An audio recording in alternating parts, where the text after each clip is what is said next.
ಇಕ್ಷಾ ಕಣ್ಣಿನ ಸಮಸ್ಯೆಗಳಿಗೆ ಸೂಕ್ತ ಚಿಕಿತ್ಸೆ ನೀಡುವ ಕೊಡಗಿನ ಪ್ರತಿಷ್ಠಿತ ಆಸ್ಪತ್ರೆ. ಆಧುನಿಕ ತಂತ್ರಜ್ಞಾನದ ಮೂಲಕ ದೃಷ್ಟಿ ದೋಷದ ಚಿಕಿತ್ಸೆ,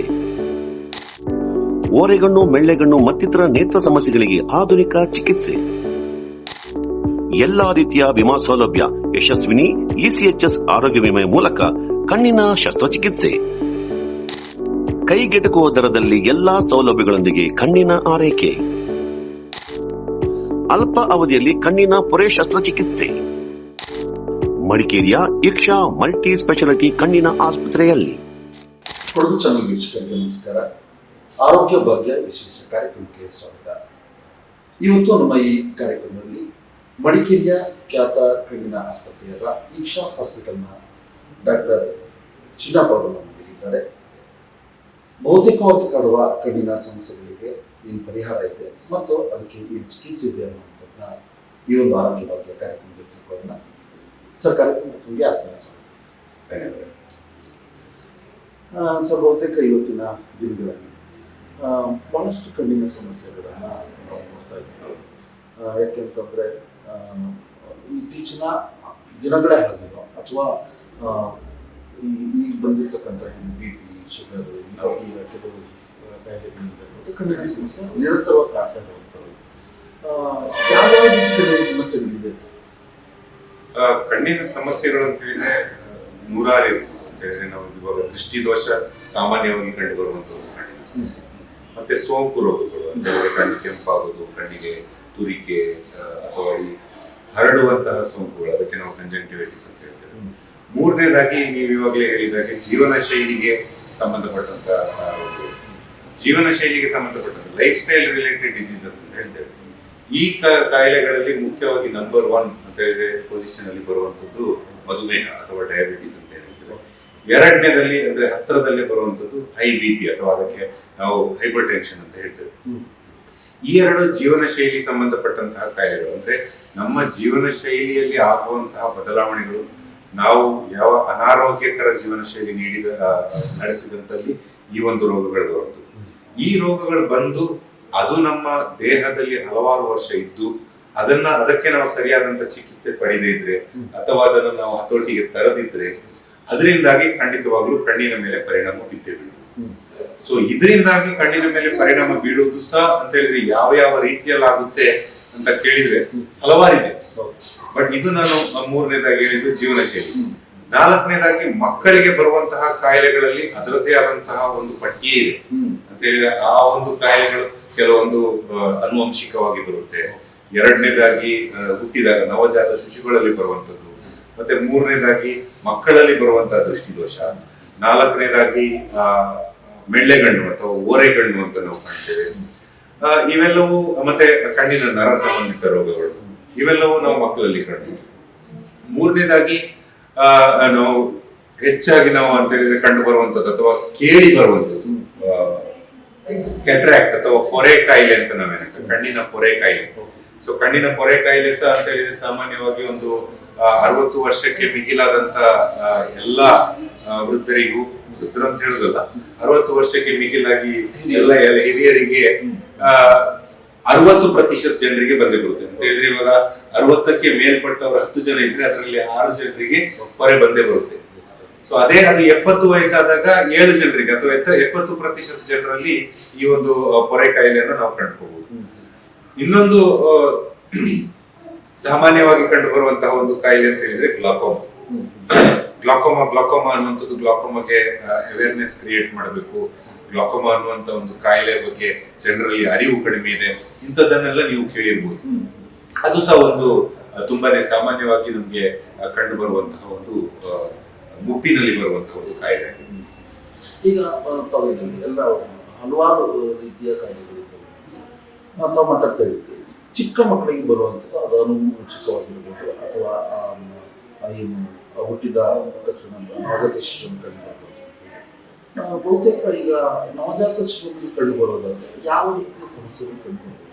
ಹೌದು, ನವಜಾತ ಶಿಶುಗಳಲ್ಲಿ ಕಂಡುಬರುವಂತಂದ್ರೆ ಒಂದು ಸೋಂಕು ಅಂತ ಹೇಳಿ ಇನ್ಫೆಕ್ಷನ್, ತಾಯಿಯ ಭ್ರೂಣದಲ್ಲಿ ಅಥವಾ ಪ್ರಸವದ ಸಮಯದಲ್ಲಿ ಮಗುವಿಗೆ ತಗಲುವಂತಹ ಸೋಂಕುಗಳು. ಸೊ ಅದು ಮೋಸ್ಟ್ ಕಾಮನ್ ಅಥವಾ ಎಲ್ಲದಕ್ಕೂ ಸಾಮಾನ್ಯವಾಗಿ ಕಂಡುಬರುತ್ತದೆ. ಎರಡನೇದಾಗಿ ನವಜಾತ ಶಿಶುಗಳಲ್ಲಿ ಕಣ್ಣಿನ ಆಕಾರವೇ ಅಥವಾ ಕಣ್ಣು ಅಥವಾ ರೆಪ್ಪೆಗಳ ಆಕಾರ ಸಂಪೂರ್ಣವಾಗಿ ಬೆಳವಣಿಗೆ ಆಗದಿರುವಂತ ಅದರಿಂದ ಏನಾಗುತ್ತೆ ಅಂತ ಹೇಳಿದ್ರೆ ಕಣ್ಣಿನಲ್ಲಿ ಪದೇ ಪದೇ ನೀರು ಮತ್ತು ಹಿಕ್ಕು ಸುರಿಯುವಂತಹ ತೊಂದರೆ. ಈ ನೀರು ಮತ್ತು ಹಿಕ್ಕು ಸುರಿಯುವಂಥದ್ದು ಯಾಕೆ ಬರುತ್ತೆ ಅಂತ ಹೇಳಿದ್ರೆ ನಮ್ಮೆಲ್ಲರ ಕಣ್ಣಲ್ಲೂ ನೀರು ಬರುವಂತದ್ದು ಸಹಜ. ನಮ್ಮ ಕಣ್ಣಿನ ಆರೋಗ್ಯಕ್ಕೋಸ್ಕರ ನಮ್ಮ ಕಣ್ಣಿನಲ್ಲಿ ನೀರು ಉತ್ಪತ್ತಿ ಆಗ್ಲೇಬೇಕು. ಕಣ್ಣಿನಲ್ಲಿ ತನ್ನ ಕೆಲಸ ಮುಗಿದ ನಂತರ ಕಣ್ಣಿನಿಂದ ಮೂಗಿಗೆ, ಮೂಗಿನಿಂದ ಗಂಟಲಿಗೆ ಹರಿದು ಹೋಗುವಂತ ಸಾಮಾನ್ಯ ದಾರಿ ನಮ್ಮೆಲ್ಲರ ಕಣ್ಣಲ್ಲೂ ಇರ್ಬೇಕು. ಅದು ಕೆಲವೊಮ್ಮೆ ನವಜಾತ ಶಿಶುಗಳಲ್ಲಿ ಸಂಪೂರ್ಣವಾಗಿ ಡೆವಲಪ್ ಆಗದಿದ್ದಂತಲ್ಲಿ, ಅಭಿವೃದ್ಧಿ ಆಗದಿದ್ದಂತಲ್ಲಿ ಈ ರೀತಿ ಅಂದ್ರೆ ಕಣ್ಣಿನಲ್ಲಿ ಕಾನ್ಸ್ಟೆಂಟ್ಲಿ ನೀರು ಬರ್ತಾ ಇರುವಂತದ್ದು, ಕಣ್ಣಿನಲ್ಲಿ ಹಿಕ್ಕು ಸುರಿಯುವಂಥದ್ದು, ಇದು ಸಹ ತುಂಬಾನೇ ಒಂದು ಸಾಮಾನ್ಯವಾಗಿ ಕಂಡು ಬರುವಂಥದ್ದು. ಮೂರನೇದಾಗಿ ಸಮಯಕ್ಕೆ ಮುಂಚಿತವಾಗಿ ಅಂತ ಹೇಳಿದ್ರೆ 9 ತಿಂಗಳು ತುಂಬುವುದಕ್ಕೆ ಮುಂಚಿತವಾಗಿ ಪ್ರೀಮೆಚ್ಯೂರ್ ಬೇಬೀಸ್ ಅಂತ ನಾವೇನ್ ಹೇಳ್ತೀವಿ, ಇಂಥ ಶಿಶುಗಳಲ್ಲಿ ಕಂಡು ಬರುವಂತಹ ಕೆಲವು ನರ ಸಂಬಂಧಿತ ರೋಗಗಳಿವೆ. ಏನಾಗುತ್ತೆ ಅಂತ ಹೇಳಿದ್ರೆ ಮಗು ಆ ಸಮಯಕ್ಕೆ ಮುಂಚಿತವಾಗಿ ಅಂದ್ರೆ 9 ತಿಂಗಳಿಗೆ ತುಂಬುವ ಮುಂಚೆಯೇ ಹುಟ್ಟಿದಂತ ಸಂದರ್ಭದಲ್ಲಿ ಮಗುವಿಗೆ ಬೇರೆ ಬೇರೆ ಚಿಕಿತ್ಸೆಗಳನ್ನ ನೀಡುವಂತದ್ದು ಇರುತ್ತೆ, ಪ್ರಕಾರಗಳಿರುತ್ತೆ. ಅದರಲ್ಲಿ ಒಂದು ಮುಖ್ಯವಾದದ್ದು ಏನಂತ ಹೇಳಿದ್ರೆ ಶುದ್ಧ ಆಮ್ಲಜನಕವನ್ನು ನೀಡುವುದು. ಶುದ್ಧ ಆಮ್ಲಜನಕವನ್ನು ನಾವು ಮಗುವಿಗೆ ಅಂತ ಹೇಳಿದ್ರೆ ಕಾನ್ಸ್ಟೆಂಟ್ ಆಗಿ ಅಂತ ಒಂದು ಚಿಕ್ಕ ಮಗುವಿಗೆ ಕೊಟ್ಟಾಗ ಕಣ್ಣಿನ ನರದ ಬೆಳವಣಿಗೆಗೆ ಅಡ್ಡಿ ಬರುವಂತ ಸಾಧ್ಯತೆಗಳಿವೆ. ಅದಕ್ಕೆ ನಾವು ರೆಟಿನೋಪತಿ ಆಫ್ ಪ್ರಿಮೆಚುರಿಟಿ ಅಂತ ಹೇಳ್ತೇವೆ. ಸೊ ಇದು ಸಹ ಒಂದು ನವಜಾತ ಶಿಶುವಲ್ಲಿ ಬರುವುದು. ನಾಲ್ಕನೇದಾಗಿ ನಾನು ಆವಾಗಲೇ ಹೇಳಿದಾಗೆ ಮೆಳ್ಳೆಗಣ್ಣು ಸಹ ನವಜಾತ ಹುಟ್ಟಿನಲ್ಲಿಯೇ ಬರಬಹುದು. ನಾಲ್ಕನೇದಾಗಿ ಅನುವಂಶಿಕವಾಗಿ ಬರುವಂತಹ ನರ ಸಂಬಂಧಿತ ರೋಗಗಳು. ಇದರಲ್ಲಿ ಅಂದ್ರೆ ದುರದೃಷ್ಟಕರಂತಹ ಸಂಗತಿ ಏನಂತ ಹೇಳಿದ್ರೆ ಕೆಲವೊಮ್ಮೆ ಮಕ್ಕಳು ಹುಟ್ಟಿದಾಗ್ಲೇ ಕುರುಡುತನವನ್ನ ಕಾಣುವಂತಹ ಒಂದು ದುರದೃಷ್ಟಕರ ಒಂದು ಸನ್ನಿವೇಶ ಉಂಟಾಗುವುದು. ಸೊ ಇವೆಲ್ಲವೂ ಅಂದ್ರೆ ಸಾಮಾನ್ಯವಾಗಿ ನವಜಾತ ಶಿಶುಗಳಲ್ಲಿ ಕಂಡು ಬರುವಂತಹ ಕೆಲವು ರೋಗಗಳು. ಈಗ ನಾವು ಶಿಶು ಹುಟ್ಟಿದ ನಂತರ 2 ವರ್ಷ 3 ವರ್ಷಗಳ ನಂತರ ಮತ್ತೆ ಇತ್ತೀಚೆಗೆ ಬಹುಶಃ ಹಿಂದಿನ ಜೀವನ ಶೈಲಿ ಹೋಲಿಸಿದ್ರೆ ಇತ್ತೀಚಿನ ಜೀವನ ಶೈಲಿಯಲ್ಲಿ 7-8 ವರ್ಷಕ್ಕೆ ಮಕ್ಕಳು ಸಾಕುವಂತ ಪರಿಪಾಠ ಅದು ಹೇಗಾಗುತ್ತೆ? ಹೌದು, ಇದಕ್ಕೆ 2 ಮುಖ್ಯ ಕಾರಣ ಅಂತ ಹೇಳ್ಬೋದು. ಅಂದ್ರೆ ಮಕ್ಕಳಲ್ಲಿ ಕಂಡು ಬರುವಂತಹ ದೃಷ್ಟಿದೋಷ ಅಂತ ಹೇಳಿದ್ರೆ ಎಳೆ ಮಕ್ಕಳು ಅಂತ ಹೇಳಿದ್ರೆ ನಾವ್ ಏನ್ ಹೇಳ್ತೀವಿ ಅಂತ ಹೇಳಿದ್ರೆ ಬಿಯಾಂಡ್ ಇನ್ಫೆನ್ಸಿ, ಸ್ಕೂಲ್ ಗೋಯಿಂಗ್ ಚಿಲ್ಡ್ರನ್. ಇವಾಗ ನಾವು ಅಂತ ಹೇಳಿದ್ರೆ 4 to 12 ಇಯರ್ಸ್ ಅಥವಾ 4 to 14 ಇಯರ್ಸ್ ನಲ್ಲಿ ನಾವು ನೋಡಿದ್ರೆ ಮಕ್ಕಳು ಕನ್ನಡಕ ಧರಿಸುವಂತಹ ಸಂಖ್ಯೆ ನಾವು ಇವಾಗ ಹೆಚ್ಚು ಸಾಮಾನ್ಯವಾಗಿ ಕಾಣ್ತಾ ಇದ್ದೇವೆ. ಸೊ ಇದು ಯಾಕೆ ಅನ್ನುವಂತ ಪ್ರಶ್ನೆ ಬರುತ್ತೆ. ಒಂದು, ಈಗಿನ ಜನರಲ್ಲಿ ಅಥವಾ ಈಗಿನ ಪೋಷಕರಲ್ಲಿ ಅರಿವು ಹೆಚ್ಚಿರೋದ್ರಿಂದ ಮಕ್ಕಳಿಗೆ ತೊಂದರೆ ಇದೆ ಅಂತ ಹೇಳಿ ಗೊತ್ತಾಗ್ತಾ ಇದೆ. ಪೋಷಕರಿಗೆ ಶಿಕ್ಷಕರಿಗೆ ತೊಂದರೆ ಇದೆ ಅಂತ ಗೊತ್ತಾಗುತ್ತೆ. ಅದರಿಂದಾಗಿ ಅವರು ಅಂತ ಹೇಳಿದ್ರೆ ಆಸ್ಪತ್ರೆಗೆ ಬರ್ತಾರೆ, ಚಿಕಿತ್ಸೆ ಪಡ್ಕೊಳ್ತಾರೆ. ಅದಕ್ಕೆ ಕನ್ನಡಕ ಇದೆ ಮಕ್ಕಳಿಗೆ. ಮುಂಚೆನೂ ಇರ್ತಾ ಇತ್ತು, ಆದ್ರೆ ಏನಾಗ್ತಾ ಇತ್ತು ಅಂತ ಹೇಳಿದ್ರೆ ಜನರಿಗೆ ಅರಿವಿಲ್ಲದಿದ್ದಂತ ಕಾರಣದಿಂದ ಕಾಣುತ್ತೆ ಕಣ ಮುಂದೆ ಕುತ್ಕೋ ಓದು, ಈ ರೀತಿಯಾಗಿ ಅದನ್ನ ನಿರ್ಲಕ್ಷ್ಯ ಮಾಡ್ತಾ ಇದ್ದಿರಬಹುದು. ಸೊ ಅದು ಒಂದು ಕಾರಣ. ಎರಡನೇ ಕಾರಣ ಏನಂತ ಹೇಳಿದ್ರೆ ನಮ್ಮಿಂದ ಈಗ ಆಗ್ತಾ ಇರುವಂತಹ ಜೀವನ ಶೈಲಿಯಲ್ಲಿ ಬದಲಾವಣೆ. ಅದರಲ್ಲಿ ನಂಬರ್ 1 ಬರುವಂತದ್ದು ಮೊಬೈಲ್ ಫೋನ್ ಬಳಕೆ. ಮೊಬೈಲ್ ಫೋನ್ ಬಳಸದಿದ್ದಂತ ಒಂದು ಮಗುವೇ ಇವಾಗ ಅಬ್ನಾರ್ಮಲ್ ಅಂತ ಹೇಳಿದ್ರೆ, ನಾರ್ಮಲ್ ಮಕ್ಕಳೆಲ್ಲರೂ ಮೊಬೈಲ್ ಫೋನ್ ಯೂಸ್ ಮಾಡ್ತಾರೆ ಅಂತ ಹೇಳಿದ್ರೆ ಅದನ್ನ ಪಾಠಕ್ಕೋಸ್ಕರ ಯೂಸ್ ಮಾಡ್ತಾ ಇದ್ದೀವಿ ಅನ್ನುವಂತ ಒಂದು ಕಾರಣವೂ ಇಲ್ಲಿ ಅಂತ ಹೇಳಿದ್ರೆ ಸಾಮಾನ್ಯವಾಗಿ ಕಾಣುತ್ತೆ. ಸೊ ಏನಾಗುತ್ತೆ ಅಂತ ಹೇಳಿದ್ರೆ ಹೌದು, ಮೊಬೈಲ್ ಫೋನ್ ಅಷ್ಟು ಕೆಟ್ಟದ ಕಣ್ಣಿಗೆ ಅನ್ನುವಂತ ಪ್ರಶ್ನೆ ಬರುತ್ತೆ ಅಂತ ಹೇಳಿದ್ರೆ ಇದಕ್ಕೆ ತಕ್ಕಾಗಿ ನಾವು ಮಾಡಿರುವಂತ ಯಾವುದು ರಿಸರ್ಚ್ ಅಂದ್ರೆ ಕರೆಕ್ಟ್ ಅವು ಇಷ್ಟು ಗಂಟೆ ನೀವು ಮೊಬೈಲ್ ಬಳಸಿದ್ರೆ ತೊಂದರೆ ಬರುವುದಿಲ್ಲ, ಇದಕ್ಕಿಂತ ಹೆಚ್ಚಾಗಿ ಬಳಸಿದ್ರೆ ಬರುತ್ತೆ ಅನ್ನುವಂತ ಯಾವುದು ಕ್ಲಿಯರ್ ಕಟ್ ರಿಸರ್ಚ್ ಇನ್ನೂ ಬಂದಿಲ್ಲ. ಬಟ್ ಏನ್ ಬಂದಿದೆ ಅಂತ ಹೇಳಿದ್ರೆ ನಮ್ಮ ಇವಾಗ ಮಕ್ಕಳು ದೂರ ನೋಡುವಂತ ಶಕ್ತಿ, ನಮ್ಮ ಒಂದು ಕಣ್ಣು ಅಂದ್ರೆ ಸಾಮಾನ್ಯ ನೈಸರ್ಗಿಕವಾಗಿ ನಮ್ಮ ಕಣ್ಣು ಇರುವುದು, ನಮ್ಮ ಕಣ್ಣಿನ ಆಕಾರ, ನಮ್ಮ ಕಣ್ಣಿನ ನರದ ಆಕಾರ ಇರುವುದೇ ದೂರ ನೋಡ್ಲಿಕ್ಕೆ ಅಂತ ಹೇಳಿದ್ರೆ ನಾವು ಬಂದದ್ದು ಮುಂಚೆ ಅಂತ ಹೇಳಿದ್ರೆ ಬೇಟೆಯಾಡಿ ತಿಂತ ಇದ್ದಂತ ಒಂದು ಮನುಷ್ಯದಿಂದ ನಾವೊಂದು ಕಳೆದ ಒಂದು ಅಂತ ಹೇಳಿದ್ರೆ ಹೆಚ್ಚಂತ ಹೇಳಿದ್ರೆ 1000-2000 ವರ್ಷದಲ್ಲಿ ನಾವು ಇಲ್ಲಿ ತನಕ ಬಂದಿದ್ದೇವೆ. ಸೊ ಆ ಬೇಟೆಯಾಡುವ ಮನುಷ್ಯನಿಗೆ ಮುಖ್ಯವಾಗಿ ಕಣ್ಣು ಬೇಕಾದದ್ದು ದೂರ ನೋಡ್ಲಿಕ್ಕೆ. ಸೊ ಇವಾಗ ಏನಾಗುತ್ತೆ ಅಂತ ಹೇಳಿದ್ರೆ ನಮ್ಮ ಪಾಯಿಂಟ್ ಆಫ್ ಇಂಟ್ರೆಸ್ಟ್, ನಮಗೆ ನಮ್ಮ ಅಭ್ಯಾಸಗಳೆಲ್ಲವೂ ಹತ್ರ ಬರ್ತಾ ಹೋಗ್ತಾ ಇದೆ ಅಂತ ಹೇಳಿದ್ರೆ ಕ್ರೀಡೆಗೆ ಅಥವಾ ಇಂಥ ಒಂದು ಅಂತ ಹೇಳಿದ್ರೆ ಹೊರಗಡೆ ನಾವು ಚಾರಣಕ್ಕೆ ಹೋದಾಗ ನಾವು ದೂರ ನೋಡ್ತೀವಿ ಹೊರತು ಇಲ್ಲ ಅಂತ ಹೇಳಿದ್ರೆ ನಮ್ಮಂತ ಅಂತ ಹೇಳಿದ್ರೆ ನಾವು ವೈದ್ಯನ ಒಂದು ವೃತ್ತಿಯಲ್ಲಿ ನಾವು ಹೆಚ್ಚಿನಾಗಿ 80% ನಾವು ಕಡಿಮೆ ಅಂತ ಹೇಳಿದ್ರೆ ಒಂದು ಒಳಗಡೆನೆ ಇರುವಂತದ್ದು ಅಂತ ಹೇಳಿದ್ರೆ ಹೊರಾಂಗಣದಲ್ಲಿ ನಾವು ಅಂತ ಹೇಳಿದ್ರೆ ಸುತ್ತುವಂತ ನಮ್ಮ ಒಂದು ಅಭ್ಯಾಸವೇ ಕಡಿಮೆ ಇರುವುದು. ಇದೇ ಮಕ್ಕಳಲ್ಲೂ ಸಹ ಇದೇ ಮಕ್ಕಳಲ್ಲೂ ಸಹ ಮಕ್ಕಳು ಮುಂಚೆ ಹೊರಗೆ ಹೋಗಿ ಆಟ ಆಗುವಂಥದ್ದು ಒಂದು ಸಾಮಾನ್ಯ ಆಗ್ತಾ ಇತ್ತು. ಇವಾಗ ಹೊರಗೆ ಹೋಗು ಅಂತ ಹೇಳಿ ನಾವು ಮತ್ತು ಹೊರಗೆ ಹೊರಿಸ್ಬೇಕು. ಮುಂಚೆ ನಮಗೆ ನಮ್ಮ ಅಮ್ಮಂದಿರು ನೀವು ಹೊರಗೆ ಬಾ ಅಂತ ಕರೀತಾ ಇದ್ರು. ಇವಾಗ ನಾವು ಹೊರಗೆ ಹೋಗು ಅನ್ನುವಂತ ಒಂದು ಪರಿಸ್ಥಿತಿ ಬಂದಿದೆ. ಸೊ ಹೀಗಿದ್ದಾಗ ಏನಾಗುತ್ತೆ ಅಂತ ಹೇಳಿದ್ರೆ ನಮ್ಮ ನಮ್ಮ ನಮ್ಮ ಕಣ್ಣು ದೂರ ನೋಡುವುದನ್ನ ಮರೆತು ಅಂತ ಹೇಳಿದ್ರೆ ಹತ್ರವೇ ನಾವು ನೋಡ್ತಾ ಇರೋ ಕಾರಣದಿಂದಾಗಿ ಅದರಿಂದಾಗಿ ಸಹ ನಮಗೆ ದೃಷ್ಟಿದೋಷ ಮಕ್ಕಳಲ್ಲಿ ಹೆಚ್ಚು ಕಾಣ್ತಾ ಇದೆ. ಈ ಎರಡು ಕಾರಣಗಳು ಮುಖ್ಯವಾಗಿ ನಾವು ಇದರಲ್ಲಿ ನಾವು ಮಕ್ಕಳಲ್ಲಿ ಹೆಚ್ಚೆಚ್ಚಾಗಿ ಕನ್ನಡಕ ಕಾಣಲಿಕ್ಕೆ ಕಾರಣ. ಇನ್ನು ಸರ್ ತಾವು ಹೇಳಿದಾಗ ಮಧ್ಯಮ ವಯಸ್ಸಿನ ಈಗ ಕಣ್ಣಿನಿಂದ ನೀರು ಸುರಿಯುತ್ತದೆ ಮತ್ತು ಏನು ಕಣ್ಣಿನ ಹೊರೆ ಮತ್ತು ತಾವು ಅಲ್ಲೇ ಹೇಳಿ ಏನಿಸ್ತದೆ ಈ ಹೈ ಬಿ ಪಿಯಿಂದ ಅಥವಾ ಶುಗರ್ನಿಂದ ಬರುವಂಥದ್ದು ಇದಕ್ಕೆ ಒಂದು ಪರಿಹಾರ ಪರಿಹಾರ ಖಂಡಿತ ಇದೆ ಅಂತ ಹೇಳಿದ್ರೆ ಇದು ಪರಿಹಾರ ತನಕ ಹೋಗೋದಕ್ಕೆ ಮುಂಚೆ ಅಂತ ಹೇಳಿದ್ರೆ ಇದಕ್ಕೆ ಏನು ಕಾರಣ, ಕಣ್ಣಿನಲ್ಲಿ ಆಗುವಂತಹ ಬದಲಾವಣೆಗಳು ಏನು ಅಂತ ನಾವು ಅರ್ಥ ಮಾಡ್ಕೊಂಡ್ರೆ ಅದಕ್ಕೆ ತಕ್ಕಾಗಿ ನಾವು ಅಂತ ಹೇಳಿದ್ರೆ ಪರಿಹಾರ ಏನಂತಾನು ತಿಳ್ಕೊಳ್ಬಹುದು. ಸೊ ಇವಾಗ ಏನಂತ ಹೇಳಿದ್ರೆ ನೀವು ಕೇಳಿದಾಗ ಎಲ್ಲವನ್ನು ನಾವು ಬಿಡಿಸಿ ಒಂದೊಂದಾಗಿ ಇದನ್ನ ಹೇಳ್ತಾ ಹೋಗುವ. ಮೊದಲನೇದಾಗಿ ಆವಾಗಲೇ ನಾನು ಹೇಳಿದಾಗೆ ಪೊರೆ ವಿಚಾರವಾಗಿ ನಾವು ಒಂದು ಸ್ವಲ್ಪ ಮಾತಾಡುವ. ಪೊರೆ ಅನ್ನುವಂಥದ್ದು ತುಂಬಾನೇ ಸಾಮಾನ್ಯವಾಗಿ ವಯಸ್ಸಾದ ನಂತರ ಹಿರಿಯರಲ್ಲಿ ಬರುವಂತಹ ಒಂದು ಕಾಯಿಲೆ ಅಂತ ನಾವೆಲ್ಲರೂ ನಂಬಿದ್ದೇವೆ. ಆದ್ರೆ ಅದರ ಅರ್ಥ ಮಕ್ಕಳಲ್ಲಿ ಬರಬಾರ್ದಂತಿಲ್ಲ. ನವಜಾತ ಶಿಶುಗಳಲ್ಲಿ ಸಹ ಪೊರೆ ಬರ್ಬೋದು. ಏನಾದ್ರೂ ಪೆಟ್ಟಾದ ಕಾರಣದಲ್ಲಿ ಪೆಟ್ಟಾದ್ರೆ ಕಣ್ಣಿನಲ್ಲಿ ಪೊರೆ ಬರ್ಬೋದು. ಈ ಒಂದು ಪೆಟ್ಟಾಗುವುದು ಯಾವ ವಯಸ್ಸಲ್ಲೂ ಸಾಧ್ಯ.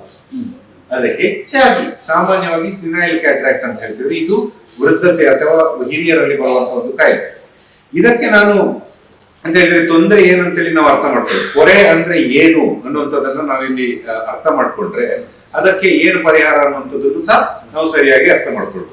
ಪೊರೆ ಅನ್ನುವಂಥದ್ದು ಏನಂತ ಹೇಳಿದ್ರೆ ಎಲ್ಲೋ ಅಂದ್ರೆ ಹೊಸದಾಗಿ ಬೆಳೆಯುವಂತಹ ಒಂದು ಅಂಗಾಂಗ ಅಲ್ಲ. ಏನಂತ ಹೇಳಿದ್ರೆ ಇಲ್ಲಿ ನೋಡಿ, ಇದು ನಮ್ಮ ಕಣ್ಣಿನ ಒಂದು ಚಿತ್ರಣ ಇಲ್ಲಿದೆ. ಇದರಲ್ಲಿ ನೋಡಿದ್ರೆ ಇದು ನಮ್ಮ ಕಣ್ಣಿನ ಕರಿಗುಡ್ಡೆ ಹೊರಪದರ, ಕಣ್ಣಿನಲ್ಲಿ ಬಿಳಿ ಭಾಗ, ಅದಕ್ಕೆ ನಾವು ಸ್ಕ್ಲೀರ್ ಅಂತ ಹೇಳ್ತೇವೆ. ಕಣ್ಣಿನ ಕರಿಗುಡ್ಡೆ ಅಥವಾ ಅದಕ್ಕೆ ನಾವು ಪಾರಪಟಲ ಅಥವಾ ಕಾರ್ನಿ ಅಂತ ಹೇಳ್ತೇವೆ. ಅದೇ ಹೊರ ಹೋಗ್ತಾ ನೋಡಿ ಈ ಬಿಳಿ ಭಾಗ ಏನು ಕಾಣ್ತಾ ಇದೆಯೋ ಇದು ಕಣ್ಣಿನ ಪೊರೆ. ಕಣ್ಣಿನ ಪೊರೆ ಅನ್ನುವಂಥದ್ದು ನಮ್ಮೆಲ್ಲರ ಕಣ್ಣಲ್ಲೂ ಇರ್ತದೆ. ಕಣ್ಣಿನ ಪೊರೆ ಅಂದ್ರೆ ಅದಕ್ಕೆ ನಾವು ಲೆನ್ಸ್ ಅಂತ ಹೇಳುದು, ನ್ಯಾಚುರಲ್ ಲೆನ್ಸ್. ನ್ಯಾಚುರಲ್ ಲೆನ್ಸ್ ಹೇಗಿರ್ಬೇಕಪ್ಪ ಅಂತ ಹೇಳಿದ್ರೆ ಪಾರದರ್ಶಕವಾಗಿರ್ಬೇಕು. ಸೊ ಏನಂತ ಹೇಳಿದ್ರೆ ಕಣ್ಣಿನ ಒಳಗಡೆ ಫ್ರೀ ಆಗಿ ಅಂತ ಹೇಳಿದ್ರೆ ಲೈಟ್ ಪಾಸ್ ಆಗ್ಬೇಕು. ಸೊ ನಮ್ಗೆ ವಯಸ್ಸಾಗ್ತಾ ಹೋದಾಗ ಏನಾಗುತ್ತೆ ಅಂತ ಹೇಳಿದ್ರೆ ಇದೇ ಲೆನ್ಸ್ ಏನು ಪಾರದರ್ಶಕವಾಗಿತ್ತು ಅದು ತನ್ನ ಪಾರದರ್ಶಕತೆಯನ್ನ ಕಳ್ಕೊಂಡು ಅದಂತ ಹೇಳಿದ್ರೆ ಮಂಜಾಗ್ತಾ ಬಂದಾಗ ಅಥವಾ ಮೊಬ್ಬಾಗ್ತಾ ಬಂದಾಗ ಅದಕ್ಕೆ ನಾವು ಪೊರೆ ಅಂತ ಹೇಳುದು. ಸೊ ಈ ಪೊರೆ ಏನಂತ ಹೇಳಿದ್ರೆ ನಮ್ಮ ಕಣ್ಣಿನದೇ ಒಂದು ಅಂಗಾಂಗ ಸರಿಯಾಗಿ ಕೆಲಸ ಮಾಡದಂತ ಸಂದರ್ಭದಲ್ಲಿ ಅದು ಪೊರೆ ಆಗುತ್ತೆ. ಸೊ ಈ ಪೊರೆ ಅಂತ ಹೇಳಿದ್ರೆ ಇವಾಗ ನಮ್ಮ ಕಣ್ಣಿನದೇ ಒಂದು ಅಂಗಾಂಗ ಸರಿಯಾಗಿ ಕೆಲಸ ಮಾಡದಿದ್ದಂತಾಗ ಆ ಅಂಗಾಂಗವನ್ನು ನಾವು ಹೊರಗೆ ತೆಗೆದು ಅದಕ್ಕೆ ರೀಪ್ಲೇಸ್ಮೆಂಟ್ ಆಗಿ ಅಂತ ಹೇಳಿದ್ರೆ ಮತ್ತೊಂದು ಕೃತಕವಾಗಿ ಒಂದು ಮಸೂರವನ್ನು ಅಳವಡಿಸಬೇಕಾಗುತ್ತೆ. ಕೃತಕವಾದಂತಹ ಲೆನ್ಸ್ ಅಳವಡಿಸುವುದು ಅಂತ ಹೇಳಿದ್ರೆ ಅದೇನು ದೊಡ್ಡ ಆಪರೇಷನ್ ಏನಲ್ಲ. ಮುಂಚಿನ ಕಾಲದಲ್ಲಿ ಹೇಗಿರ್ತಿತ್ತು ಅಂತ ಹೇಳಿದ್ರೆ ಪೊರೆ ಆಪರೇಷನ್ ಅಂತ ಹೇಳಿದ್ರೆ ಅದನ್ನು ದೊಡ್ಡ ಒಂದು ಪ್ರೋಗ್ರಾಮ್, ಒಂದು ಚಟುವಟಿಕೆ ಅದು. ಈಗ ಹಾಗಲ್ಲ ಸರ್. ಹೇಗೆ ಅಂತ ಹೇಳಿದ್ರೆ ಮುಂಚೆ ಏನಿತ್ತು ಅಂತ ಹೇಳಿದ್ರೆ ಏನೂ ಕಾಣದಂತ ಒಂದು ಮನುಷ್ಯನಿಗೆ ಪೊರೆ ಬಂದು ಏನು ಕುರುಡಾಗಿರ್ತಾನೆ ಅಂತವನಿಗೆ ಸ್ವಲ್ಪ ಕಂಡ್ರೆ ಸಾಕು ಅಂತ ಆ ಒಂದು ಪರಿಕಲ್ಪನೆ ಇತ್ತು. ಈಗಿನ ಪರಿಕಲ್ಪನೆ ಅಥವಾ ನಮ್ಮಲ್ಲಿ ಇರುವಂತಹ ಇವಾಗ ಹೊಸ ತಂತ್ರಜ್ಞಾನಗಳು ಹೇಗಿದೆ ಅಂತ ಹೇಳಿದ್ರೆ ನಾವು ನಿಮ್ಗೆ ಬಾಲ್ಯದಲ್ಲಿ ಇದ್ದಂತಹ ದೃಷ್ಟಿಯನ್ನ ತಿರುಗಿಸಿ ಕೊಡುವಂತಹ ಒಂದು ಪರಿಕಲ್ಪನೆಯಲ್ಲಿದ್ದೇವೆ. ಏನೂ ಕಾಣದವನಿಗೆ ಸ್ವಲ್ಪ ಕಾಣುವುದಲ್ಲ, ಬಾಲ್ಯದಲ್ಲಿ ಇದ್ದಂತಹ ಸ್ವಚ್ಛ ದೃಷ್ಟಿ ಏನಿದೆ ಅದನ್ನ ನಾವು ನಿಮಗೆ ತಿರುಗಿಸಿ ಕೊಡುವಂತದ್ದು. ಇದಕ್ಕೇನು ದೊಡ್ಡ ಆಪರೇಷನ್ ಅವಶ್ಯಕತೆ ಇಲ್ಲ. ಇದಕ್ಕೆ ಎಷ್ಟು ಅಂತ ಹೇಳಿದ್ರೆ ಈವನ್ ನಾವು ಇಂಜೆಕ್ಷನ್ ಸಹ ಕೊಡುದಿಲ್ಲ. ಅಂತ ಹೇಳಿದ್ರೆ ನಾವು ನೋವು ಬರೆದಿದ್ದಾಗ ಹೇಗೆ ನಾವು ಹಲ್ಲು ಕೀಲಿಕ್ಕೆ ಇಂಜೆಕ್ಷನ್ ಎಲ್ಲ ಕೊಡ್ತೇವೆ ಆ ರೀತಿ ಒಂದು ಲೋಕಲ್ ಅನೆಸ್ಥಿಷಿಯಾ ಸಹ ನಾವು ಕೊಡುದಿಲ್ಲ. ಇದನ್ನ ಬರೇ ನಾವು ಟಾಪಿಕಲ್ ಅನೆಸ್ಥಿಷಿಯಾ ಅಂತ ಹೇಳಿದ್ರೆ ಬರೇ ಮದ್ದು ಅಥವಾ ಜಸ್ಟ್ ಡ್ರಾಪ್ಸ್ ಹಾಕಿ ಕಣ್ಣಿನಲ್ಲಿ ಅಂತ ಹೇಳಿದ್ರೆ ನೀವು ನೋವಿಲ್ಲದ ಹಾಗೆ ಮಾಡಿ ನಾವು ಲೇಸರ್ ಅಥವಾ ನಾವು ಅದಕ್ಕೆ ಫೇಕೋ ಇಮಲ್ಸಿಫಿಕೇಶನ್ ಹೇಳ್ತೇವೆ, ಮಿಷಿನ್ ಮೂಲಕವೇ ನಾವು ಈ ಅಂತ ಹೇಳಿದ್ರೆ ಪೊರೆಯನ್ನ ಕರಗಿಸಿ ಮತ್ತೊಂದು ಕೃತಕವಾದಂತಹ ಒಂದು ಪೊರೆ ಅಥವಾ ಮಸೂರವನ್ನು ನಾವು ಕಣ್ಣೊಳಗಡೆ ಅಳವಡಿಸುವುದು. ನಮ್ಮಲ್ಲಿ ಇರುವಂತಹ ಈ ಫೇಕೋ ಇಮಲ್ಸಿಫಿಕೇಶನ್ ಮಿಷಿನ್ ಎಷ್ಟು ಮುಂದುವರೆದಿದೆ ಅಂತ ಹೇಳಿದ್ರೆ ಒಂದಿಷ್ಟು ನೋವಿಲ್ಲ. ನಾವು ಮಾಡುವಂತಹ ಗಾಯದ ಗಾತ್ರ ಬರೇ 2 ಮಿಲಿಮೀಟರ್ ಮಾತ್ರ. ಅದಕ್ಕೆ ಹೊಲಿಗೆ ಹಾಕುವ ಹಾಗಿಲ್ಲ. ಮಾಡಿದ ನಂತರ ನಿಮಗೆ ಪಟ್ಟಿ ಹಾಕುದು, ಬ್ಯಾಂಡೇಜ್ ಹಾಕುದು, ಅಡ್ಮಿಟ್ ಮಾಡುದು ಯಾವುದೇ ಒಂದು ಪ್ರಕಾರ ಇರೋದಿಲ್ಲ. ಮಾಡಿ ಅರ್ಧ ಗಂಟೆಯಲ್ಲೇ ಪೇಷಂಟ್ ಮನೆಗೆ ಹೋಗ್ಬೋದು. ನಾನು ಕೆಲವೊಮ್ಮೆ ತಮಾಷೆ ಮಾಡ್ತಾ ಇದ್ದೆ ನಮ್ಮ ಮಿತ್ರರೊಂದಿಗೆ. ಯಾರೋ ಒಬ್ರು ಅಂತ ಹೇಳಿದ್ರೆ ಒಬ್ರು ಕೋಳಿ ಅಂತ ಹೇಳಿದ್ರೆ ಚಿಕನ್ ತಗೊಳ್ಳಿಕ್ಕೆ ಅಂತ ಹೇಳಿದ್ರೆ ಬಂದವರು, ಚೇರಂಬಾಣಿಂದ ಚಿಕನ್ ತಗೊಳ್ಳಿಕ್ಕೆ ಬಂದವರು ಬಂದು ಗಂಟಿಗೆ ಪೊರೆ ಇದೆ ಅಂತ ಹೇಳಿ ಪೊರೆ ಆಪರೇಷನ್ ಮಾಡಿ 5 ಗಂಟೆಗೆ ಮನೆಗೆ ಹೋಗಿ ಆಗಿದ್ದೆ ಅವತ್ತು ಅಂತ ಹೇಳಿದ್ರೆ. ಸೊ ಎಷ್ಟು ಸುಲಭ ಆಗಿದೆ. ಆದ್ರೆ ಹೌದು ಅಂತ ಹೇಳಿದ್ರೆ ಸುಲಭ ಅಂತ ಹೇಳಿದ್ರೆ ನಾವು ಜನರಿಗೆ ಇದೆಲ್ಲ ಸುಲಭ ಅಂತ ಹೇಳ್ಬೋದೇ ಹೊರತು ಮಾಡ್ಲಿಕ್ಕೆ ಅಷ್ಟೇ ಅದಕ್ಕೆ ಅಂತ ಹೇಳಿದ್ರೆ ಬೇಕಿರುವಂತಹ ಸ್ಕಿಲ್ ಡೆವಲಪ್ ಆಗ್ಬೇಕು, ಅದಕ್ಕೆ ಬೇಕಿರುವಂತಹ ನಮ್ಗೆ ಸ್ಕ್ಯಾನ್ ಮಿಷಿನ್ ಅಷ್ಟು ಚೆನ್ನಾಗಿರ್ಬೇಕು, ಅದಕ್ಕೆ ಬೇಕಿರುವಂತಹ ನಾವು ನಮ್ಮ ಈ ಪೊರೆ ತೆಗೆಯುವಂತಹ ತಂತ್ರಜ್ಞಾನ ಅಷ್ಟು ಚೆನ್ನಾಗಿರ್ಬೇಕು.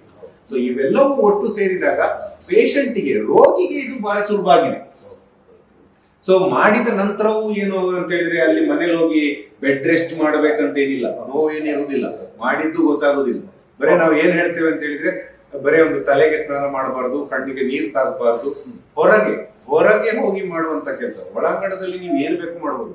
ನೀವು ಏನ್ ಬೇಕು ಮಾಡ್ಬೋದು ಅಂದ್ರೆ ಟಿವಿ ನೋಡುದು, ಮೊಬೈಲ್ ಫೋನ್ ಯೂಸ್ ಮಾಡುದು, ನೀವು ಚಿಕ್ಕ ಪುಟ್ಟದಾಗಿ ಅಡಿಗೆ ಮಾಡುದು, ನೀವು ನ್ಯೂಸ್ ಪೇಪರ್ ಓದುದು, ಇವೆಲ್ಲವೂ ಮರುದಿನದಿಂದನೇ ಮಾಡಬಹುದು.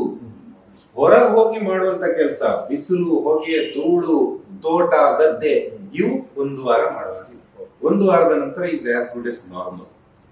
ಸೊ ಅಂತ ಹೇಳಿದ್ರೆ ಇದು ನಮ್ಮ ಪೊರೆ ಚಿಕಿತ್ಸೆಯಲ್ಲಿ ಆಗಿರುವಂತಹ ಅಭಿವೃದ್ಧಿಗಳು ಮತ್ತೆ ಈಗಿನ ಬಂದಿರುವಂತಹ ಆವಿಷ್ಕಾರಗಳ ಬಗ್ಗೆ ನಾವು ಜನರಿಗೆ ತಿಳಿಸ್ಲಿಕ್ಕೆ ಇದೊಂದು ವೇದಿಕೆ ಆಯಿತು. ವೀಕ್ಷಕರೇ, ಇದೊಂದು ಪುಟ್ಟ ವಿರಾಮ ಅಂತ ಅನ್ಕೊಳ್ಳೋಣ. ವಿರಾಮದ ನಂತರ ಮತ್ತೆ ಕಣ್ಣಿನ ಚಿಕಿತ್ಸೆ ಮತ್ತು ಅದರ ಏನೇನು ನಮ್ಮ ಮಡಿಕೇರಿಯಲ್ಲಿ ಇರುವಂತಹ ಇಕ್ಷಾ ಆಸ್ಪತ್ರೆಯಲ್ಲಿ ಯಾವ್ಯಾವ ಅತ್ಯಾಧುನಿಕ ಸಾಮಗ್ರಿಗಳಿದೆ, ಆ ಚಿಕಿತ್ಸಾ ವಿಧಾನ ಇದೆ ಕಾರ್ಯಕ್ರಮದಲ್ಲಿ ಒಂದು ಪುಟ್ಟ ವಿರಾಮ.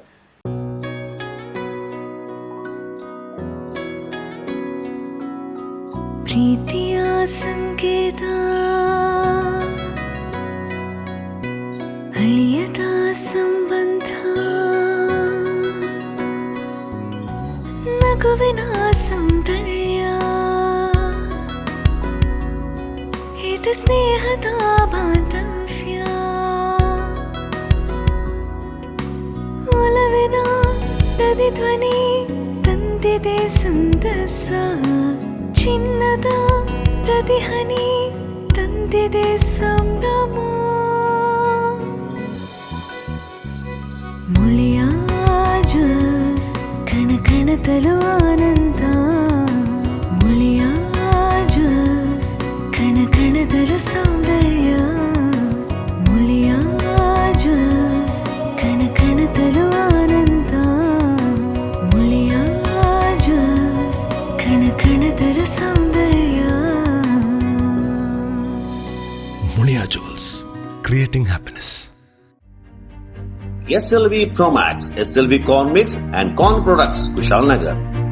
German technology, solid cement blocks, interlocking paver blocks, RMC and boom pumps, M-sand, all types of jelly stones and building materials. ನಿಮ್ಮ ಕನಸಿನ ಮನೆ ನಿರ್ಮಾಣಕ್ಕೆ, ಕಾಂಪ್ಲೆಕ್ಸ್ ಮಳಿಗೆಗಳಿಗೆ, ಅಪಾರ್ಟ್ಮೆಂಟ್ಗಳಿಗೆ, ಬೃಹತ್ ಕಟ್ಟಡಗಳ ನಿರ್ಮಾಣಕ್ಕೆ ಬೇಕಾಗುವ ಅತ್ಯಾಧುನಿಕ ತಂತ್ರಜ್ಞಾನದಿಂದ ಕೂಡಿದ ಉತ್ತಮ ಗುಣಮಟ್ಟದ ಕಟ್ಟಡ ಸಾಮಗ್ರಿಗಳು ಅತ್ಯಂತ ರಿಯಾಯಿತಿ ದರದಲ್ಲಿ ಲಭ್ಯ. ಸದೃಢ ಕಟ್ಟಡಗಳ ಉತ್ತಮ ವಿನ್ಯಾಸಕ್ಕೆ ಜರ್ಮನ್ ತಂತ್ರಜ್ಞಾನದ ಸಿಮೆಂಟ್ ಬ್ಲಾಕ್ಸ್, ಪಾರ್ಕ್ಗಳಿಗೆ, ಕಾಫಿ ಡ್ರೈಯಿಂಗ್ ಯಾರ್ಡ್ಗಳಿಗೆ, ಮನೆಗಳ ಅಂಗಳಕ್ಕೆ ಹಾಸಲು ಇಂಟರ್ಲಾಕ್ ಪೇವರ್ಸ್, ಎತ್ತರದ ಬೃಹತ್ ಕಟ್ಟಡಗಳ ಕಾಂಕ್ರೀಟ್ ಕಾಮಗಾರಿಗಳಿಗೆ ಅಗ್ರ ಗುಣಮಟ್ಟದ ರೆಡಿ ಮಿಕ್ಸ್ ಕಾಂಕ್ರೀಟ್ ರೂಮ್ಗಳು, ಕಾಮಗಾರಿಗಳಿಗೆ ಬೇಕಾಗುವ M-sand ಸೇರಿದಂತೆ ಎಲ್ಲಾ ಕಟ್ಟಡ ಸಾಮಗ್ರಿಗಳು ರಿಯಾಯಿತಿ ದರದಲ್ಲಿ ನಿಮ್ಮ ಸಮಯಕ್ಕೆ ಲಭ್ಯ. ಎಲ್ಲಾ ಮಾದರಿಯ ಜಲ್ಲಿ ಕದಗಳು, ಜರ್ಮನ್ ತಂತ್ರಜ್ಞಾನದ cement blocks, interlock blocks, M-sand ಮತ್ತಿತರ ಕಟ್ಟಡ ಸಾಮಗ್ರಿಗಳು ಶೀಘ್ರದಲ್ಲೇ ಕಾಮಗಾರಿ ನಡೆಯುವ ಸ್ಥಳಕ್ಕೆ ತಲುಪಿಸಲಾಗುವುದು. ಜರ್ಮನ್ ತಂತ್ರಜ್ಞಾನ, ಹೈಟೆಕ್ ಯಂತ್ರೋಪಕರಣಗಳಿಂದ ಕಡಿಮೆ ಅವಧಿಯಲ್ಲಿ ಆಧುನಿಕ ವಿನ್ಯಾಸದ ಸದೃಢ ಕಟ್ಟಡಗಳ ನಿರ್ಮಾಣ,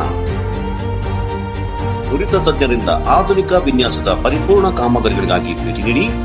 SLV Promax, SLV Corn Mix and Corn Products, Kushalnagar. Contact 9632927377, 9606990080. SLV Promax, Corn Mix and Corn Products, Kushalnagar. ನಿಮ್ಮ ಅಭಿರುಚಿಗೆ ಅನುಗುಣವಾದ ಆಭರಣಗಳಿಗಾಗಿ ತಾನಿಷ್ಕ್ನ ನೂತನ ವಿಶಾಲವಾದ ಶೋರೂಮ್ ಮೈಸೂರಿನ ಕಾಳಿದಾಸ ರಸ್ತೆಯಲ್ಲಿ ಶುಭಾರಂಭಗೊಂಡಿದೆ. ತಾನಿಷ್ಕ್ ಭಾರತದ ಅತ್ಯಂತ ವಿಶ್ವಾಸಾರ್ಹ ಜ್ಯುವೆಲರ್. ನವನವೀನ ವಿನ್ಯಾಸದ ಸಾಂಪ್ರದಾಯಿಕ ಆಂಟಿಕ್ ಚಿನ್ನ ವಜ್ರಾಭರಣಗಳಿಗಾಗಿ ತಾನಿಷ್ಗೆ ಭೇಟಿ ನೀಡಿ. ಚಿನ್ನಾಭರಣ ತಯಾರಿಕಾ ವೆಚ್ಚದ ಮೇಲೆ ವಜ್ರಾಭರಣಗಳ ಮೌಲ್ಯದ ಮೇಲೆ 20% ವಿಶೇಷ ರಿಯಾಯಿತಿ ಪಡೆಯಿರಿ.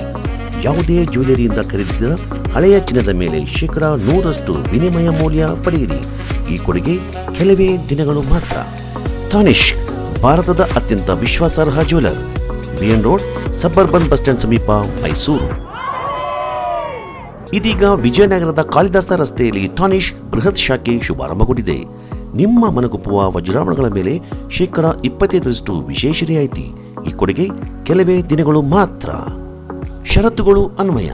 ಚಿನ್ನ ವಜ್ರಾಭರಣಗಳ ಮೇಲಿನ ವಿಶೇಷ ಆಫರ್ಗಳಿಗಾಗಿ ಹಿಂದೆ ಭೇಟಿ ನೀಡಿ. ತಾನಿಷ್ಕ್ ಬಿಎನ್ ರಸ್ತೆ, ಸಬರ್ಬನ್ ಬಸ್ ಸ್ಟ್ಯಾಂಡ್ ಸಮೀಪ, ಮೈಸೂರು. ತಾನಿಷ್ಕ್ ಕಾಳಿದಾಸ ರಸ್ತೆ, ವಿಜಯನಗರ, ಮೈಸೂರು. ಮೊಬೈಲ್ 9845841581 9901890073. ತಾನಿಷ್ಕ್ ಮೈಸೂರು.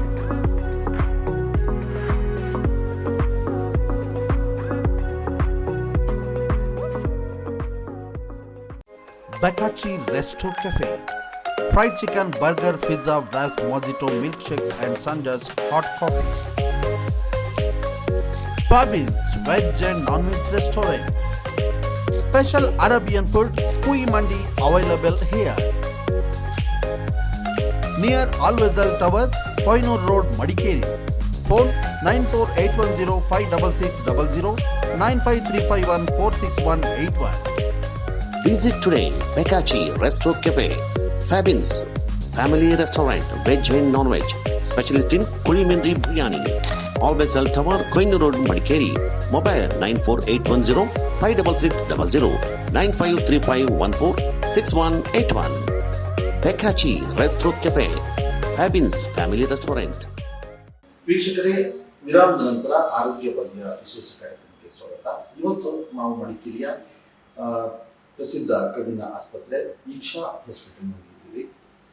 ಡಾಕ್ಟರ್ ಚಿನ್ನಪ್ಪ ಅವರು ಕಣ್ಣಿನ ಶಸ್ತ್ರಚಿಕಿತ್ಸೆ ಮತ್ತು ಇಲ್ಲಿ ಈ ಆಸ್ಪತ್ರೆಯಲ್ಲಿ ಸಾರ್ವಜನಿಕರಿಗೆ ಸಿಗಬಹುದಾದಂತಹ ಯಾವ್ಯಾವ ರೀತಿಯ ಚಿಕಿತ್ಸಾ ವಿಧಾನಗಳಿವೆ ಅದನ್ನು ತಿಳಿಸ್ಕೊಡ್ತಾರೆ. ಸರ್, ಒಂದು ಬ್ರೇಕ್ ನಂತರ ಮತ್ತೆ ಕಾರ್ಯಕ್ರಮಕ್ಕೆ ಸ್ವಾಗತ. ಮಾತಾಡ್ತಾ ಹೇಳ್ತಾ ಇದ್ದೀವಿ, ಕಣ್ಣಿನ ಪೊರೆ ಅಂದರೆ ತುಂಬ ದೊಡ್ಡ ವಿಚಾರ ಇರಲ್ಲ. ಈ ಥರ ಹೇಳಿದ್ರೆ ಯಾರೋ ಈಗ ಚಿಕನ್ ತೆಗೆದುಕೊಂಡು ಬಂದವರು ಸಂಜೆ ಆ ಶಸ್ತ್ರಚಿಕಿತ್ಸೆಯಿಂದ ಮುಗಿಸಿ ಮನೆಗೆ ಹೋದ್ರು. ನಿಮ್ಮ ಆಸ್ಪತ್ರೆ ಯಾಕೆಂದರೆ ಬಹುಶಃ ಭಾಳ ಹಿಂದಿನಿಂದ ಮಡಿಕೇರಿಯವರು ಒಂದು ಕಣ್ಣಿನ ಒಂದು ಇನ್ನೊಂದು ಚಿಕಿತ್ಸೆ ತಗೋಬೇಕು ಅಂತಂದರೆ ಎಲ್ಲೋ ಮಂಗಳೂರು, ಮೈಸೂರು, ಬೆಂಗಳೂರು ಅನ್ನೋ ಯೋಚನೆ ಮಾಡುವಂಥದ್ದಿತ್ತು. ಆದರೆ ಈಗ ಅದೆಲ್ಲ ಆಗಿಲ್ಲ. ಯಾಕೆಂದರೆ ಈಕ್ಷಾ ಆಸ್ಪತ್ರೆ ಕೂಡ ಒಂದು ರೀತಿಯಲ್ಲಿ ಇಲ್ಲೇ ಎಲ್ಲ ರೀತಿಯ ಸೌಕರ್ಯಗಳು ಇದೆ, ಸೌಲಭ್ಯಗಳಿದೆ. ತಮ್ಮ ಆಸ್ಪತ್ರೆಗಳು ಚಿಕಿತ್ಸೆಗೆ ಯಾವ ಸೌಲಭ್ಯಗಳು ಸಿಗ್ಬೋದು? ಹೌದು, ಇವಾಗಲೇ ಹೇಳ್ತಾ ಇದ್ದಾಗೆ ಅಂತ ಹೇಳಿದ್ರೆ ಪೊರೆ ಚಿಕಿತ್ಸೆ ಇಷ್ಟೊಂದು ಅಂತ ಹೇಳಿದ್ರೆ ಸರಳವಾಗಿ ಆಗ್ಬೇಕು ಅಂತ ಹೇಳಿದ್ರೆ ಅದಕ್ಕೆ ಬೇಕಿರುವಂತಹ ಉಪಕರಣಗಳು ಅಷ್ಟೇ ಮುಖ್ಯವಾಗುತ್ತೆ. ಯಾಕಂತ ಹೇಳಿದ್ರೆ ಆಫ್ಥಮಾಲಜಿ ಆಸ್ ಸಚ್ ಅಂತ ಹೇಳಿದ್ರೆ ನಮ್ಮ ಕಣ್ಣಿನ ಚಿಕಿತ್ಸೆ ಏನಿದೆ ಇದು ತುಂಬಾನೇ ತಂತ್ರಜ್ಞಾನ ಬಳಕೆ ಬೇಕಿರುವಂತಹ ಒಂದು ಫೀಲ್ಡ್ ಆಫ್ ಸೈನ್ಸ್ ಅಂತ ಹೇಳಿದ್ರೆ. ಹೀಗೆ ಒಂದು ಜನರಲ್ ಫಿಸಿಷಿಯನ್ಗೆ ಒಂದು ಕೊಠಡಿ, ಒಂದು ಸ್ಟೆಥೋಸ್ಕೋಪ್ ಇದ್ರೆ ಹೆಚ್ಚಾಗಿ ಅಂತ ಹೇಳಿದ್ರೆ ಒಂದು ಕಾಯಿಲೆಗಳನ್ನ ಟ್ರೀಟ್ ಮಾಡ್ಬೋದು. ಬಟ್ ನಮಗೆ ಅಂತ ಹೇಳಿದ್ರೆ ಆ ಥರ ಆಗುದಿಲ್ಲ. ನಾವು ಒಂದು ಕ್ವಾಲಿಟಿ ಒಂದು ಚಿಕಿತ್ಸೆ ನೀಡಬೇಕು ಅಂತ ಹೇಳಿದ್ರೆ ಅಷ್ಟೇ ರೀತಿಯ ತಂತ್ರಜ್ಞಾನಗಳಿಗೂ ನಾವು ಅಂತ ಹೇಳಿದ್ರೆ ಹೂಡಿಕೆ ಹಾಕಬೇಕಾಗುತ್ತೆ. ಸೊ ಏನಂತ ಹೇಳಿದ್ರೆ ಮುಖ್ಯವಾಗಿ ಒಂದನೇದಾಗಿ ನಾವು ಈ ಒಂದು ಪೊರೆಯನ್ನ ಮಾಡೋಕ್ಕಿಂತ ಮುಂಚೆ ನಾವು ಯಾವ ರೀತಿಯ ಲೆನ್ಸ್ ಅನ್ನ ಅಳವಡಿಸಬೇಕು ಅಂತ ನಾವು ಗೊತ್ತುಪಡಿಸಲಿಕ್ಕೆ ನಮ್ಮ ಹತ್ರ ಒಂದು ಐವಲ್ ಮಾಸ್ಟರ್ ಅನ್ನುವಂತ ಒಂದು ಸಲಕರಣೆ ಇದೆ. ಇದರಿಂದಾಗಿ ಏನಾಗುತ್ತೆ ಅಂತ ಹೇಳಿದ್ರೆ ಮಾಡಿದ ನಂತರ ನಿಮಗೆ 100ಕ್ಕೆ 100 ದೃಷ್ಟಿ ಬಂದೇ ಬರುತ್ತೆ ಅನ್ನುವಂಥ ಒಂದು ಗ್ಯಾರಂಟಿ ಪದವನ್ನು ನಾವು ಮಾತಾಡ್ಬೋದು. ಮಾಡಿದ ನಂತರ ನಿಮ್ಮ ದೂರದ ದೃಷ್ಟಿ 100% ಇರುತ್ತೆ, ನಿಮಗೆ ಬಾಲ್ಯದಲ್ಲಿದ್ದ ದೃಷ್ಟಿ ಬರುತ್ತೆ ಅನ್ನುವಂಥ ಒಂದು ಅಷ್ಟು ನಾವು ಒಂದು ಕಾನ್ಫಿಡೆನ್ಸ್ ಇಂದ ಹೇಳಬೇಕು ಅಂತ ಹೇಳಿದ್ರೆ ಈ ಒಂದು ಸ್ಕ್ಯಾನ್ ತುಂಬಾನೇ ಮುಖ್ಯ. ಅದಕ್ಕೆ ಐವಲ್ ಮಾಸ್ಟರ್ ಅಂತ ಹೇಳ್ತೇವೆ. ಎರಡನೇದಾಗಿ A and B ಸ್ಕ್ಯಾನ್ ಅಂತ ಹೇಳ್ತೇವೆ. ತುಂಬಾ ದಟ್ಟವಾಗಿ ಪರೆ ಬೆಳೆದು ಬಿಟ್ಟಿದ್ದಾಗ ಅವರ ನರ ಹೇಗಿದೆ ಅಂತ ಹೇಳಿ ನಾವು ಮೊದಲು ನೋಡ್ಕೋಬೇಕು. ಯಾಕಂದ್ರೆ ಪೊರೆ ಇದೆ ಅಂದ ತಕ್ಷಣ ಪೊರೆ ತೆಗೆದು ನಾವು ಲೆನ್ಸ್ ಹಾಕ್ಬಿಟ್ರೆ ಅವರ ನರದಲ್ಲಿ ಅಂತ ಹೇಳಿದ್ರೆ ತೊಂದರೆಗಳಿದ್ದಂತ ಸಂದರ್ಭದಲ್ಲಿ ದೃಷ್ಟಿ ಬರೋದಿಲ್ಲ. ಸೊ ಮೊದಲನೇದಾಗಿ ನರದ ಒಂದು ಸ್ಕ್ಯಾನ್ಗಳನ್ನ ಮಾಡ್ಕೊಳ್ಳಿಕ್ಕೆ ಅದಕ್ಕೆ ಬೇಕಿರುವಂತ OCT ಸ್ಕ್ಯಾನ್ ಅಂತ ಬರುತ್ತೆ. ಇದು ಸಹ ತುಂಬಾನೇ ಮುಖ್ಯ. ಇದನ್ನ ಮಾಡಿಕೊಂಡು ಮತ್ತೆ ನಾವು ಮುಂದುವರಿತೀವಿ. ಮೂರನೇದಾಗಿ ಮುಖ್ಯವಾಗಿ ನಾವು ಬಳಸುವಂಥದ್ದು ಫೇಕೋ ಎಮಲ್ಸಿಫಿಕೇಶನ್ ಮಿಷಿನ್ ಅಂತ ಹೇಳ್ತೇವೆ. ಮತ್ತೆ ಅದಕ್ಕೆ ಅಂದ್ರೆ ಅದನ್ನ ನಾವು ಮಾಡುವ ಸಮಯದಲ್ಲಿ ನಾವು ಕಣ್ಣನ್ನ ವೀಕ್ಷಿಸಲಿಕ್ಕೆ ಬೇಕಿರುವಂತಹ ಮೈಕ್ರೋಸ್ಕೋಪ್ ಅಥವಾ ದೂರಬೀನು ಅಂತ ನಾವೇನು ಹೇಳ್ತೇವೆ. ಸೊ ಇವುಗಳು ಸಹ ಹೈ ಕ್ವಾಲಿಟಿಯದ್ದಾಗಿರ್ಬೇಕು. ಸೊ ಹಾಗಿದ್ದಾಗ ಇದಕ್ಕೆ ಲೂಮೆರಾ ಮೈಕ್ರೋಸ್ಕೋಪ್ ಅಂತ ಹೇಳ್ತೇವೆ. ಇದು ನಾವು ಹೇಗೆ ಹೇಳ್ಬೋದು ಅಂತ ಹೇಳಿದ್ರೆ ವಿಶ್ವದಲ್ಲಿಯೇ ಒಂದು ಉನ್ನತ ಮಟ್ಟದ ಒಂದು ದುರ್ಬೀನ್ ಅಥವಾ ಮೈಕ್ರೋಸ್ಕೋಪ್, ಆಪರೇಟಿಂಗ್ ಮೈಕ್ರೋಸ್ಕೋಪ್ ಆಗಿರುತ್ತೆ. ಅದಕ್ಕೆ ತಕ್ಕಾಗಿ ಕಾರ್ಲ್ ಝೈಸ್ ಅಥವಾ ಒಂದು ಜರ್ಮನ್ ಬೇಸ್ಡ್ ಒಂದು ಕಂಪನಿಯ ಮುಖಾಂತರ ಮಾಡಲ್ಪಟ್ಟಿರುವಂತಹ ಫೇಕೋ ಎಮಲ್ಸಿಫಿಕೇಶನ್ ತಂತ್ರಜ್ಞಾನ ಆಗಿರ್ಬೋದು, ಮತ್ತು ಅಂತ ಹೇಳಿದ್ರೆ ಅಳವಡಿಸುವಂತಹ ಟಾಪ್ ಲೆವೆಲ್ ಲೆನ್ಸ್ಗಳು. ಇದೇನಂತ ಹೇಳಿದ್ರೆ ಮುಂಚೆ ಏನಾಗ್ತಿತ್ತು ಅಂತ ಹೇಳಿದ್ರೆ ಮಡಿಕೇರಿಗೆ ಇಷ್ಟು ಸಾಕು ಅನ್ನುವಂತ ಮಾತು. ಸೊ ಅದನ್ನ ನಾವು ಅದರಿಂದ ಹೊರಗೆ ಬಂದು ಅಂತ ಹೇಳಿದ್ರೆ ನಮ್ಗೇನು ಅಂತ ಹೇಳಿದ್ರೆ ದೊಡ್ಡ ಪಟ್ಟಣಗಳಲ್ಲಿ ಸಿಗುತ್ತೋ ಅದನ್ನ ನಾವು ನಮ್ಮೂರನ್ನಲ್ಲೇ ಯಾಕೆ ಕೊಡಬಾರ್ದು ಅನ್ನುವಂತ ಒಂದು ಮನೋಭಾವದಲ್ಲಿಯೇ ನಾವು ಇದನ್ನು ಶುರು ಮಾಡಿರ್ಬೋದು. ಸೊ ಸುಮಾರು ಮಟ್ಟಿಗೆ ನಾವು ಇದನ್ನ ನೀಡುವಂತಲ್ಲಿ ನಾವು ಯಶಸ್ಸಾಗಿದ್ದೇವೆ ಅಂತ ಹೆಮ್ಮೆಯಿಂದ ಹೇಳ್ಕೊಳ್ಬಹುದು.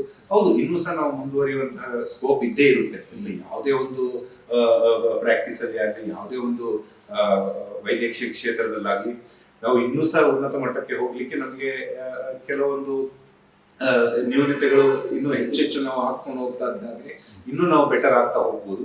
ಬಟ್ ಹೆಚ್ಚಾಗಿ ಅಂತ ಹೇಳಿದ್ರೆ up to about 90% of the eye diseases ನಾವು ಮಡಿಕೇರಿಯಲ್ಲೇ ಅದಕ್ಕೆ ನಾವು ಒಂದು ಚಿಕಿತ್ಸೆ ನೀಡುವಂತ ಒಂದು ಹಂತಕ್ಕೆ ತಲುಪಿದ್ದೀವಿ. ಖಂಡಿತ. ಯಾಕೆಂದ್ರೆ ಈ ಒಂದು ರೀತಿಯಲ್ಲಿ ಈಗ ಇಲ್ಲಿಂದ ಹೊರಗಡೆ ಹೋಗಿ ಚಿಕಿತ್ಸೆಯನ್ನು ಪಡೆದಂತ ಹಲವರಿಗೆ ಬಹುಶಃ ಇದೊಂದು ಸೂಪರ್ ಸ್ಪೆಷಾಲಿಟಿ ಹಾಸ್ಪಿಟಲ್. ಇಲ್ಲಿ ಇಳಿ ವಯಸ್ಸಿನ ಬಹಳಷ್ಟು ಜನ ಕಣ್ಣಿನ ಸಮಸ್ಯೆಯನ್ನು ಬರ್ತಾರೆ. ಅವರಿಗೆ ಚಿಕಿತ್ಸೆ ಇಲ್ಲಿ ಶಸ್ತ್ರಚಿಕಿತ್ಸೆ ಈ ರೀತಿ ಮಾಡಿದ್ರೆ ಹೌದು ಅಂತ ಹೇಳಿದ್ರೆ ಈವನ್ ನಮ್ಮಲ್ಲಿ ಏನಂತ ಹೇಳಿದ್ರೆ ಈ ಒಂದು ನಾನು ಅಂತ ಹೇಳಿದ್ರೆ ಏನು ನಮ್ಮ ವೀಕ್ಷಕರಿಗೆ ಹೇಳೋಕೆ ಇಷ್ಟಪಡೋದು ಅಂತ ಹೇಳಿದ್ರೆ ನಮ್ಮಲ್ಲಿ ಈವನ್ ನಾವು ನವಜಾತ ಶಿಶು ಆಸ್ ಲೆಸ್ ನಾವು ಅಂತ ಹೇಳಿದ್ರೆ 5 ತಿಂಗಳ ಮಗುವಿಗೆ ನಾವು ಇಲ್ಲಿ ಶಸ್ತ್ರಚಿಕಿತ್ಸೆ ಮಾಡಿದ್ದೇವೆ. ಅದು ನನಗೆ ಅರಿಯಿರುವ ಪ್ರಕಾರ ನಾವೇ ಮೊದಲು ಮಾಡಿರುವಂಥದ್ದು. ಸೊ ಏನಂತ ಹೇಳಿದ್ರೆ ಆ ಮಗುವಿಗೆ ಅಂತ ಹೇಳಿದ್ರೆ ಹುಟ್ಟಿನ ಸಂದರ್ಭದಲ್ಲಿಯೇ ಮಗುವಿಗೆ 2 ಕಣ್ಣಿನಲ್ಲಿ ಪೊರೆ ಇದ್ದು ಒಂದು ಅಂತ ಹೇಳಿದ್ರೆ ಹುಣಸೂರು ಸೈಡಿಂದ ಬಂದಂತ ಒಂದು ಮಗು. ಸೊ ಆಗಿದ್ದಂತ ಮಗುವಿಗೆ ನಾವು 2 ಕಣ್ಣಿಗೆ ನಾವು ಶಸ್ತ್ರಚಿಕಿತ್ಸೆ ಮಾಡಿ 5-6 ತಿಂಗಳು ವಯಸ್ಸಾಗಿದ್ದಂತ ಮಗು. ಆ ಮಗು ಇವಾಗ ಅಂತ ಹೇಳಿದ್ರೆ ಆಲ್ಮೋಸ್ಟ್ 1.5 ವರ್ಷ ಆಗಿದೆ. ಸೊ ಆ ಮಗುವಿಗೆ ಚೆನ್ನಾಗಿ ಕಾಣೋದು ಸ್ವಲ್ಪ ಕಡಿಮೆ ಇದ್ದೇ ಇರುತ್ತೆ. ಬಟ್ ಏನು ಬೆಸ್ಟ್ ಅಂತ ಹೇಳಿದ್ರೆ ಅವರಿಗೆ ಪಟ್ಟಣಕ್ಕೆ ಅಥವಾ ಎಲ್ಲೇ ಹೋಗಿದ್ರು, ಪ್ರಪಂಚದ ಎಲ್ಲೇ ಹೋಗಿದ್ರು ಏನು ಬೆಸ್ಟ್ ಸಿಗುವುದಾಗಿತ್ತು ಅದನ್ನ ನಾವು ನೀಡಿದ್ದೇವೆ ಅನ್ನುವಂತ ಒಂದು ಆತ್ಮಶಕ್ತಿಯಲ್ಲಿ ನಾವು ಖುಷಿ ಪಡಬಹುದು. ಈ ರೀತಿಯ ಶಸ್ತ್ರಚಿಕಿತ್ಸೆಗಳು ಈಗ ಕೊನೆ ಸಂದರ್ಭ ಇಳಿ ವಯಸ್ಸಿನಲ್ಲಿ ಕೂಡ BP ಶುಗರ್ ಇರುತ್ತೆ ಅಂತ ಒಂದು ಸಂದರ್ಭದಲ್ಲಿ ಶಸ್ತ್ರಚಿಕಿತ್ಸೆ ಅನಿವಾರ್ಯತೆ ಇದೆ ಮಾಡ್ಬೋದು ಅಂತ ಹೇಳಿದ್ರೆ ನಾವು ಮೊದಲೇ ಆವಾಗಲೇ ಮಾತಾಡ್ತಾ ಇದ್ದಾಗೆ ಶುಗರ್ ಅನ್ನುವಂಥದ್ದು by 2050 India will be the sugar diabetes capital of the world ಅಂತ ಹೇಳಿದ್ರೆ 50 ವರ್ಷಕ್ಕೆ ಮೇಲ್ಪಟ್ಟ 3 ಜನರಲ್ಲಿ ಒಬ್ಬರಿಗೆ ಡಯಾಬಿಟಿಸ್ ಇರುತ್ತೆ ಅನ್ನುವಂತ ಒಂದು ಪ್ರೆಡಿಕ್ಷನ್ ಇದೆ. ಇದು ಯಾಕೆ ಅಂತ ಹೇಳಿದ್ರೆ ನಮ್ಮ ಪಾಶ್ಚಾತ್ಯ ನಮ್ಮ ಜೀವನ ಶೈಲಿಯನ್ನು ನಾವು ಹಾಕೊಳ್ತಾ ಇರೋದು, ಎಸ್ಪೆಷಲಿ ನಮ್ಮ ಫುಡ್ ಹ್ಯಾಬಿಟ್ಸ್, ಫಾಸ್ಟ್ ಫುಡ್ ಇವೆಲ್ಲ ಅಂತ ಹೇಳಿದ್ರೆ ನಮ್ಮ ದೇಹಕ್ಕೆ ನಮ್ಮ ದೇಹ ಶೈಲಿಗೆ ಅದು ಮಾಡಿರುವಂತದ್ದಲ್ಲ ಅಂತ ಹೇಳಿದ್ರೆ ತುಂಬಾ ಉರಿದಂಥದ್ದು. ನಾವಿವಾಗ ಅಂತ ಹೇಳಿದ್ರೆ ನಾವು ಅದನ್ನೇ ನಾವೊಂದು ಇದು ಕಣ್ಣಿನ ವಿಚಾರ ಮಾತಾಡ್ತಾ ಇದ್ರು, ನಾವು ಜೀವನ ಶೈಲಿ ಹೇಗೆ ನಾವು ಬದಲಾವಣೆ ಮಾಡಬೇಕು ಅನ್ನೋದನ್ನು ನಾನು ಒಂದೆರಡು ಮಾತು ಹೇಳೋದಕ್ಕೆ ಇಷ್ಟಪಡ್ತೇನೆ. ಮುಂಚೆ ನಮಗೆ ಅಂತ ಹೇಳಿದ್ರೆ ಮನೆಯಲ್ಲಿ ಒಂದು ಕೇಕ್ ತಿನ್ನುವುದು ಅಂತ ಹೇಳಿದ್ರೆ ಒಂದು ತಿಂಗಳಿಗೆ ಒಮ್ಮೆಯೋ ಅಂತ ಹೇಳಿದ್ರೆ ಮನೆಯಲ್ಲಿ ಯಾವಾಗಲೂ ತಾಯಿ ಮಾಡಿದಾಗ ಹಾಗೆ. ಇವಾಗ ಕೇಕ್, ಪಫ್ಸ್, ಹುರಿದಂಥದ್ದು, ಫ್ರೈಡ್ ಚಿಕನ್ ಅಂತದ್ದು ಪ್ರತಿ ದಿನದ ಒಂದು ಊಟೋಪಚಾರಗಳ ಭಾಗ ಆಗಿದೆ. ಸೊ ಏನಂತ ಹೇಳಿದ್ರೆ ಇವನ್ನೆಲ್ಲ ಅಂತ ಹೇಳಿದ್ರೆ ನಮ್ಮ ದೇಹಕ್ಕೆ ತಕ್ಕಾಗಿ ನಾವು ಸರಿಯಾಗಿ, ಯಾಕಂದ್ರೆ ಇದು ಸುಲಭವಾಗಿ ಸಿಗುವಂಥದ್ದು, ಇದಕ್ಕೆ ನಾವು ಯಾವುದೇ ರೀತಿಯ ಶ್ರಮ ಪಡಬೇಕಂತಿಲ್ಲ. ಅದೇ ನಾವು ಎಕ್ಸರ್ಸೈಸ್ ಮಾಡ್ಬೇಕಂತ ಹೇಳಿದ್ರೆ ಶ್ರಮ ಪಡ್ಬೇಕಲ್ವಾ. ಅದಕ್ಕೆ ನಾವು ಅಂತ ಹೇಳಿದ್ರೆ ಮನಸ್ಸು ಗಟ್ಟಿ ಮಾಡಬೇಕು, ಪ್ರತಿದಿನ ಬೆಳಿಗ್ಗೆ ಎದ್ದೇಳಬೇಕು, ಅದಕ್ಕೆ ವ್ಯಾಯಾಮ ಮಾಡಬೇಕು. ಇದಕ್ಕೆ ನಾವು ತಯಾರಿಲ್ಲ. ಯಾವುದು ನಮಗೆ ಸುಲಭವಾಗಿ ಸಿಗುತ್ತೆ ಅದನ್ನ ನಾವು ಅಂತ ಹೇಳಿದ್ರೆ ಅಂದ್ರೆ ಸೇವಿಸ್ತಾ ಹೋಗ್ತಾ ಇದ್ದೇವೆ. ಇದರಿಂದಾಗಿ ಏನಾಗುತ್ತೆ ಅಂತ ಹೇಳಿದ್ರೆ by 2050 India will be the diabetes capital of the world. Diabetes ಅನ್ನೋದು ಬರೇ ಅಂತ ಹೇಳಿದ್ರೆ ನಮ್ಮ ರಕ್ತದಲ್ಲಿ ಸಕ್ಕರೆ ಅಥವಾ ಶುಗರ್ ನ ಲೆವೆಲ್ ಹೆಚ್ಚಾಗುತ್ತೆ ಅನ್ನೋದು ಮಾತ್ರ ಅಲ್ಲ, ತಲೆಯ ಅಂತ ಹೇಳಿದ್ರೆ ಕೂದಲಿಂದ ಕಾಲಡಿಯವರೆಗೆ ಪ್ರತಿಯೊಂದು ಅಂಗಕ್ಕೆ ಅಂತ ಹೇಳಿದ್ರೆ ತೊಂದರೆ ನೀಡುವಂತಹ ಒಂದು ಕಾಯಿಲೆ ಮಧುಮೇಹ. ಸೊ ಇದನ್ನ ನಾವು ಬರುವುದನ್ನ ತಡೆಯುವುದು ಒಂದು ಭಾಗ, ಆದ್ರೆ ಬಂದ ನಂತರ ಅದನ್ನ ಕಂಟ್ರೋಲ್ ಮಾಡೋದು ಸಹ ಅಷ್ಟೇ ಮುಖ್ಯ ಆಗುತ್ತೆ. ಬಂದ ನಂತರದಲ್ಲಿ ಏನಂತ ಹೇಳಿದ್ರೆ ಜನರು ಇನ್ನೊಂದು ಏನೋ ನಮ್ಮ ಜನರ ಮನಸ್ಸಲ್ಲಿ ಏನಂತ ಹೇಳಿದ್ರೆ ಮದ್ದು ತಗೊಳ್ಳೋದು ಬೇಡ, ನಾನು ಅಂತ ಹೇಳಿದ್ರೆ ನಮ್ಮ ಫುಡ್ ಅಲ್ಲಿ ನಾನು ಕಂಟ್ರೋಲ್ ಮಾಡ್ತೀನಿ. ಅಂತ ಹೇಳಿದ್ರೆ ಇದು ನೀವು ಡಿಸೈಡ್ ಮಾಡುವುದಲ್ಲ, ಇದು ನಿಮ್ಮ ಅಂತ ಹೇಳಿದ್ರೆ ವೈದ್ಯರು ಡಿಸೈಡ್ ಮಾಡ್ತಾರೆ. ನಿಮ್ಮ ಕೈಯಲ್ಲಿ ಇದನ್ನು ಮಾಡ್ಲಿಕ್ಕೆ ಆಗ್ತದೆ ಅಂತ, ಇದರಿಂದ ಏನು ಅಂತ ಹೇಳಿದ್ರೆ ಸೈಡ್ ಎಫೆಕ್ಟ್ ಆಗುತ್ತೆ ಅನ್ನುವಂಥದ್ದು ನಮ್ಮ ಮನಸ್ಸಲ್ಲಿ. ಅದನ್ನ ಡಿಸೈಡ್ ಮಾಡ್ಲಿಕ್ಕೆ ವೈದ್ಯರಿದ್ದಾರೆ, ಅದನ್ನ ಡಿಸೈಡ್ ಮಾಡ್ಲಿಕ್ಕೆ ಬೇಕಿರುವಂತಹ ಏನು ಅಂತ ಹೇಳಿದ್ರೆ ಎಕ್ಸ್ಪರ್ಟ್ಗಳೇ ಇದ್ದಾರೋ ಅವ್ರಿಗೆ ಬಿಡಬೇಕೆ ಹೊರತು ನಾವು ಡಿಸಿಷನ್ ಮಾಡಬಾರ್ದು. ಅವ್ರು ಇರುವುದೇ ಅದಕ್ಕೆ ಬೇಕಿರುವಾಗ ಡಯಾಬಿಟಿಷಿಯನ್ ಇದ್ದಾರೆ, ಅದಕ್ಕೆ ಬೇಕಿಗೆ ನ್ಯೂಟ್ರಿಷನಿಸ್ಟ್ ಇದ್ದಾರೆ, ಅದು ಅವರು ಡಿಸೈಡ್ ಮಾಡಬೇಕು. ಸೊ ಒಮ್ಮೆ ಅದನ್ನು ನಾವು ಕಂಟ್ರೋಲ್ ಇಲ್ಲದಿದ್ದಂತ ಸಂದರ್ಭದಲ್ಲಿ ಕಣ್ಣಿನಲ್ಲಿ ಆಗುವಂತಹ ಬದಲಾವಣೆಗಳು ಏನು ಅಂತ ಕೇಳಿದ್ರೆ ಮುಖ್ಯವಾಗಿ ಇದರಲ್ಲಿ ನಂಬರ್ 1 ಪಟ್ಟಿಯಲ್ಲಿ ನಂಬರ್ 1 ಬರುವಂತದ್ದು ಡಯಾಬೆಟಿಕ್ ರೆಟಿನೋಪತಿ ಅಂತ ಬರುತ್ತೆ. ಡಯಾಬೆಟಿಕ್ ರೆಟಿನೋಪತಿ ಅಂತ ಏನಂತ ಹೇಳಿದ್ರೆ ಕಣ್ಣಿನ ನರ ಅಥವಾ ನಮ್ಮ ಅಕ್ಷಿಪಟಲ ಅಂತ ಹೇಳ್ತೇವೆ ಕನ್ನಡದಲ್ಲಿ, ರೆಟಿನಾ ಅನ್ನುವಂಥ ಪದ ಎಲ್ಲರೂ ಕೇಳಿರ್ಬೋದು. ರೆಟಿನಾದಲ್ಲಿ ಆಗುವಂತಹ ವ್ಯತ್ಯಾಸಗಳು ಶುಗರ್ ನಿಂದಾಗಿ ಆಗ್ಲಿಕ್ಕೆ ಶುರುವಾದ್ರೆ ಅದಕ್ಕೆ ರಿವರ್ಸ್ ಮಾಡ್ಲಿಕ್ಕೆ ಆಗುದಿಲ್ಲ. ಸರಿಯಾಗಿ ಕೇಳ್ಕೊಳ್ಳಿ, ಮುಂದುವರಿಯುವುದನ್ನ ತಡಿಬಹುದೇ ಹೊರತು ಆಗಿರುವಂತಹ ಸಮಸ್ಯೆಗಳನ್ನ ನಾವು ಸಂಪೂರ್ಣವಾಗಿ ರಿವರ್ಸ್ ಮಾಡ್ಲಿಕ್ಕೆ ಆಗುದಿಲ್ಲ. ಸೊ ಅದಕ್ಕೋಸ್ಕರ ನಾವು ಡಯಾಬಿಟಿಸ್ ಅನ್ನ ಕಂಟ್ರೋಲ್ ಅಲ್ಲಿ ಇಟ್ಕೊಳ್ಳೋದು ಮುಖ್ಯ. ಆಯ್ತು, ಕಂಟ್ರೋಲ್ ಅಲ್ಲಿ ಇಟ್ಕೊಂಡ ನಂತರ ಸಹ ನಮ್ಗೆ ಅಂತ ಹೇಳಿದ್ರೆ ಈ ರೀತಿಯ ತೊಂದರೆಗಳು ಬರಬಹುದು. ಖಂಡಿತ ಡಯಾಬೆಟಿಕ್ ರೆಟಿನೋಪತಿ ಇದಕ್ಕೆ ಮುಂಚೆ ಡಯಾಬೆಟಿಕ್ ರೆಟಿನೋಪತಿ ಬರೋದಕ್ಕಿಂತ ಮುಂಚಿತವಾಗಿ ಏನಂತ ಹೇಳಿದ್ರೆ ಪ್ರತಿಯೊಬ್ಬ ಮಧುಮೇಹ ಇದ್ದಂತ ರೋಗಿ ವರ್ಷಕ್ಕೊಮ್ಮೆ ಕಣ್ಣನ್ನ ಪರೀಕ್ಷೆ ಮಾಡಬೇಕು ಅನ್ನೋದು ಗ್ಲೋಬಲ್ ರೆಕಮೆಂಡೇಶನ್ಸ್ ಗಳಿದೆ. ಏನಂತ ಹೇಳಿದ್ರೆ ನಾವು ಇದನ್ನು ಎಷ್ಟು ಬೇಗ ಪತ್ತೆ ಹಚ್ತೇವೋ ನಾವು ಮುಂದುವರಿತನ್ನ ತಡೆಯಬಹುದು. ಸೊ ಇದೇನಾಗುತ್ತೆ ಅಂತ ಹೇಳಿದ್ರೆ ಎಲ್ಲವೂ ಸಂಪೂರ್ಣವಾಗಿ ಅಂತ ಹೇಳಿದ್ರೆ ಹಟ್ಟಿಯ ಬಾಗಿಲು ಓಪನ್ ಇಟ್ಟು ನಾನೆಲ್ಲ ಹೊರಗೆ ಹೋದ ನಂತರ ಮತ್ತೆ ಬಂದು ಬೀಗ ಹಾಕ್ಲಿಕ್ಕೆ ಬಂದಾಗೆ ಈಗ ಬೀಗಕ್ಕೆ ಎಷ್ಟಾಗುತ್ತೆ ಅಂತ ಕೇಳ್ತಾರೆ. ಸೊ ಆ ರೀತಿಯ ನಮ್ಮ ಜನರ ಮನೋಭಾವ ಹಾಗೆ ಅಂತ ಹೇಳಿದ್ರೆ ಸ್ವಲ್ಪ ಇದ್ರೆ ಅದು ಡಾಕ್ಟರ್ ಹತ್ರ ಈಗಲೇ ಬೇಡ ಅದೆಲ್ಲ ದನ ಮತ್ತೆ ಅದಕ್ಕೆ ಬೀಗ ಹಾಕಬೇಕು.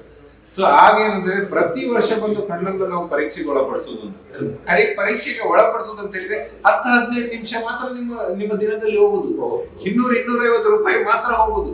ಬಟ್ ಅದನ್ನ ನಾವು ಯೋಚನೆ ಮಾಡದೇನೆ ನಾವು ಬಿಟ್ರೆ ಅಂತ ಹೇಳಿದ್ರೆ ಲಕ್ಷಗಟ್ಟಲೆ ಹೋಗುತ್ತೆ, ಹಲವಾರು ನಿಮ್ಮ ತಿಂಗಳ ಅಂತ ಹೇಳಿದ್ರೆ ಕೆಲಸ ಹೋಗುತ್ತೆ. ಸೊ ಅದಕ್ಕೋಸ್ಕರ ಪ್ರತಿ ವರ್ಷ ಬಂದು ಚೆಕ್ ಮಾಡುವಂಥದ್ದು. ಎರಡನೇದಾಗಿ ಏನಾಗುತ್ತೆ ಅಂತ ಹೇಳಿದ್ರೆ ಕಣ್ಣಿನಲ್ಲಿ ಇರುವಂತಹ ನರದಲ್ಲಿ ಇರುವಂತಹ ರಕ್ತನಾಳಗಳಲ್ಲಿ ಅಂತ ಹೇಳಿದ್ರೆ ಲೀಕೇಜ್ ಅಥವಾ ಬ್ಲೀಡಿಂಗ್ ಆಗುವಂತ ಕಾರಣದಲ್ಲಿ ಕಣ್ಣಿನೊಳಗಡೆ ರಕ್ತಸ್ರಾವ ಆಗುತ್ತೆ. ಡಯಾಬಿಟಿಸ್ ನಲ್ಲಿ ಕಣ್ಣಿನೊಳಗಡೆ ರಕ್ತಸ್ರಾವ ಆಗುವ ಕಾರಣದಿಂದಲೇ ನಮಗೆ ದೃಷ್ಟಿ ಕಡಿಮೆ ಆಗುವಂಥದ್ದು. ಸೊ ಇದನ್ನ ನಾವು ಎಷ್ಟು ಬೇಗ ಪತ್ತೆ ಹಚ್ತೇವೋ ಅದಕ್ಕೆ ಬೇಕಾಗಿ ಅದನ್ನ ನಾವು ಅದಕ್ಕೆ ಒಂದು OCT ಸ್ಕ್ಯಾನ್ ಅಂತಿದೆ. ಇದು ತುಂಬಾನೇ ಒಂದು ಮುಖ್ಯವಾದ, ಇದು ನಮ್ಮ ಆಸ್ಪತ್ರೆಯಲ್ಲಿ ಇದೆ. ಈ ಒಂದು OCT ಸ್ಕ್ಯಾನ್ ಮಾಡೋದ್ರಲ್ಲಿ ನಮ್ಗೆ ಏನು ಗೊತ್ತಾಗುತ್ತೆ ಅಂದ್ರೆ ಅತಿ ಅದರ ಅಂತ ಹೇಳಿದ್ರೆ ಹಂತದಲ್ಲಿ, ಅದು ಕೆಳ ಹಂತದಲ್ಲಿ ಅಂತ ಹೇಳಿದ್ರೆ ಅರ್ಲಿಯೆಸ್ಟ್ ಸ್ಟೇಜ್ ಅಲ್ಲಿ ಅದನ್ನ ನಾವು ಪತ್ತೆ ಹಚ್ಚಿದ್ರೆ ಅದಕ್ಕೆ ಬೇಕಿರುವಂತಹ ಟ್ರೀಟ್ಮೆಂಟ್ಗಳಿದೆ.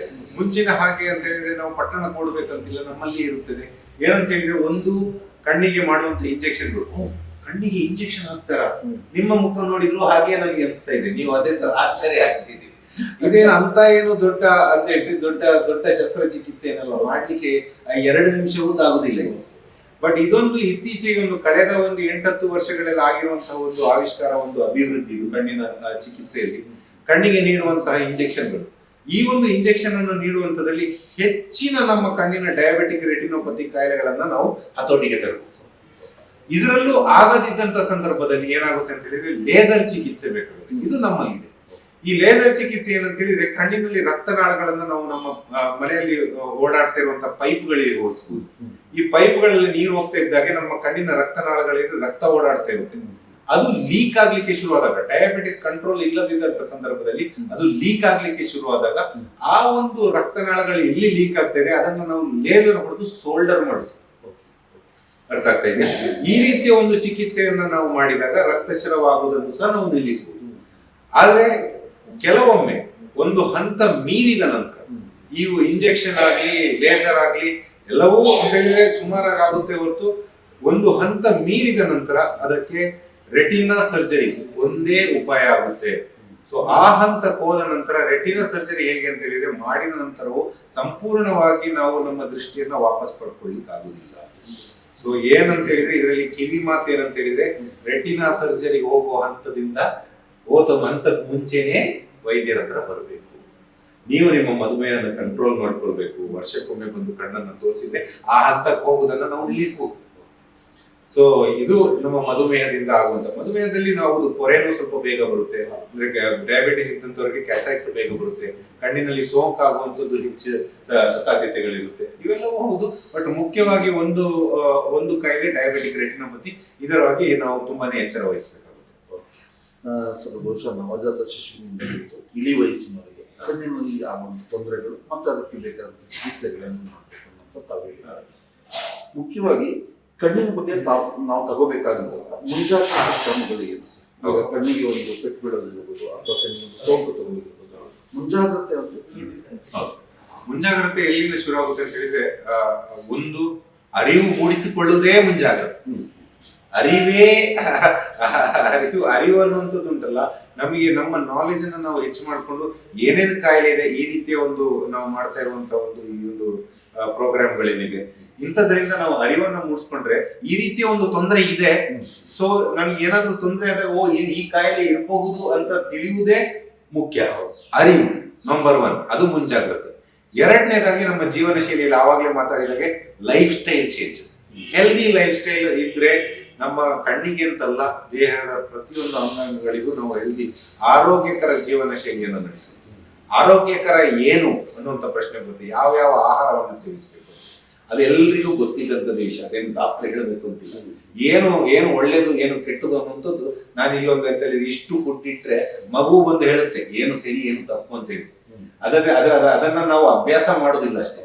ಅಂತ ಹೇಳಿದ್ರೆ ಹೆಚ್ಚಾಗಿ ನಾವು ಅಂತ ಹೇಳಿದ್ರೆ ಗ್ರೀನ್ಸ್ ತರಕಾರಿಗಳನ್ನು ತಿನ್ಬೇಕು ಅಂತ ಹೇಳಿದ್ರೆ, ನಾವು ನಾನ್ ವೆಜಿಟೇರಿಯನ್ ಆದ್ರೆ ಅದನ್ನ ಮಿತಿಯಲ್ಲಿ ಸೇವಿಸಬೇಕು.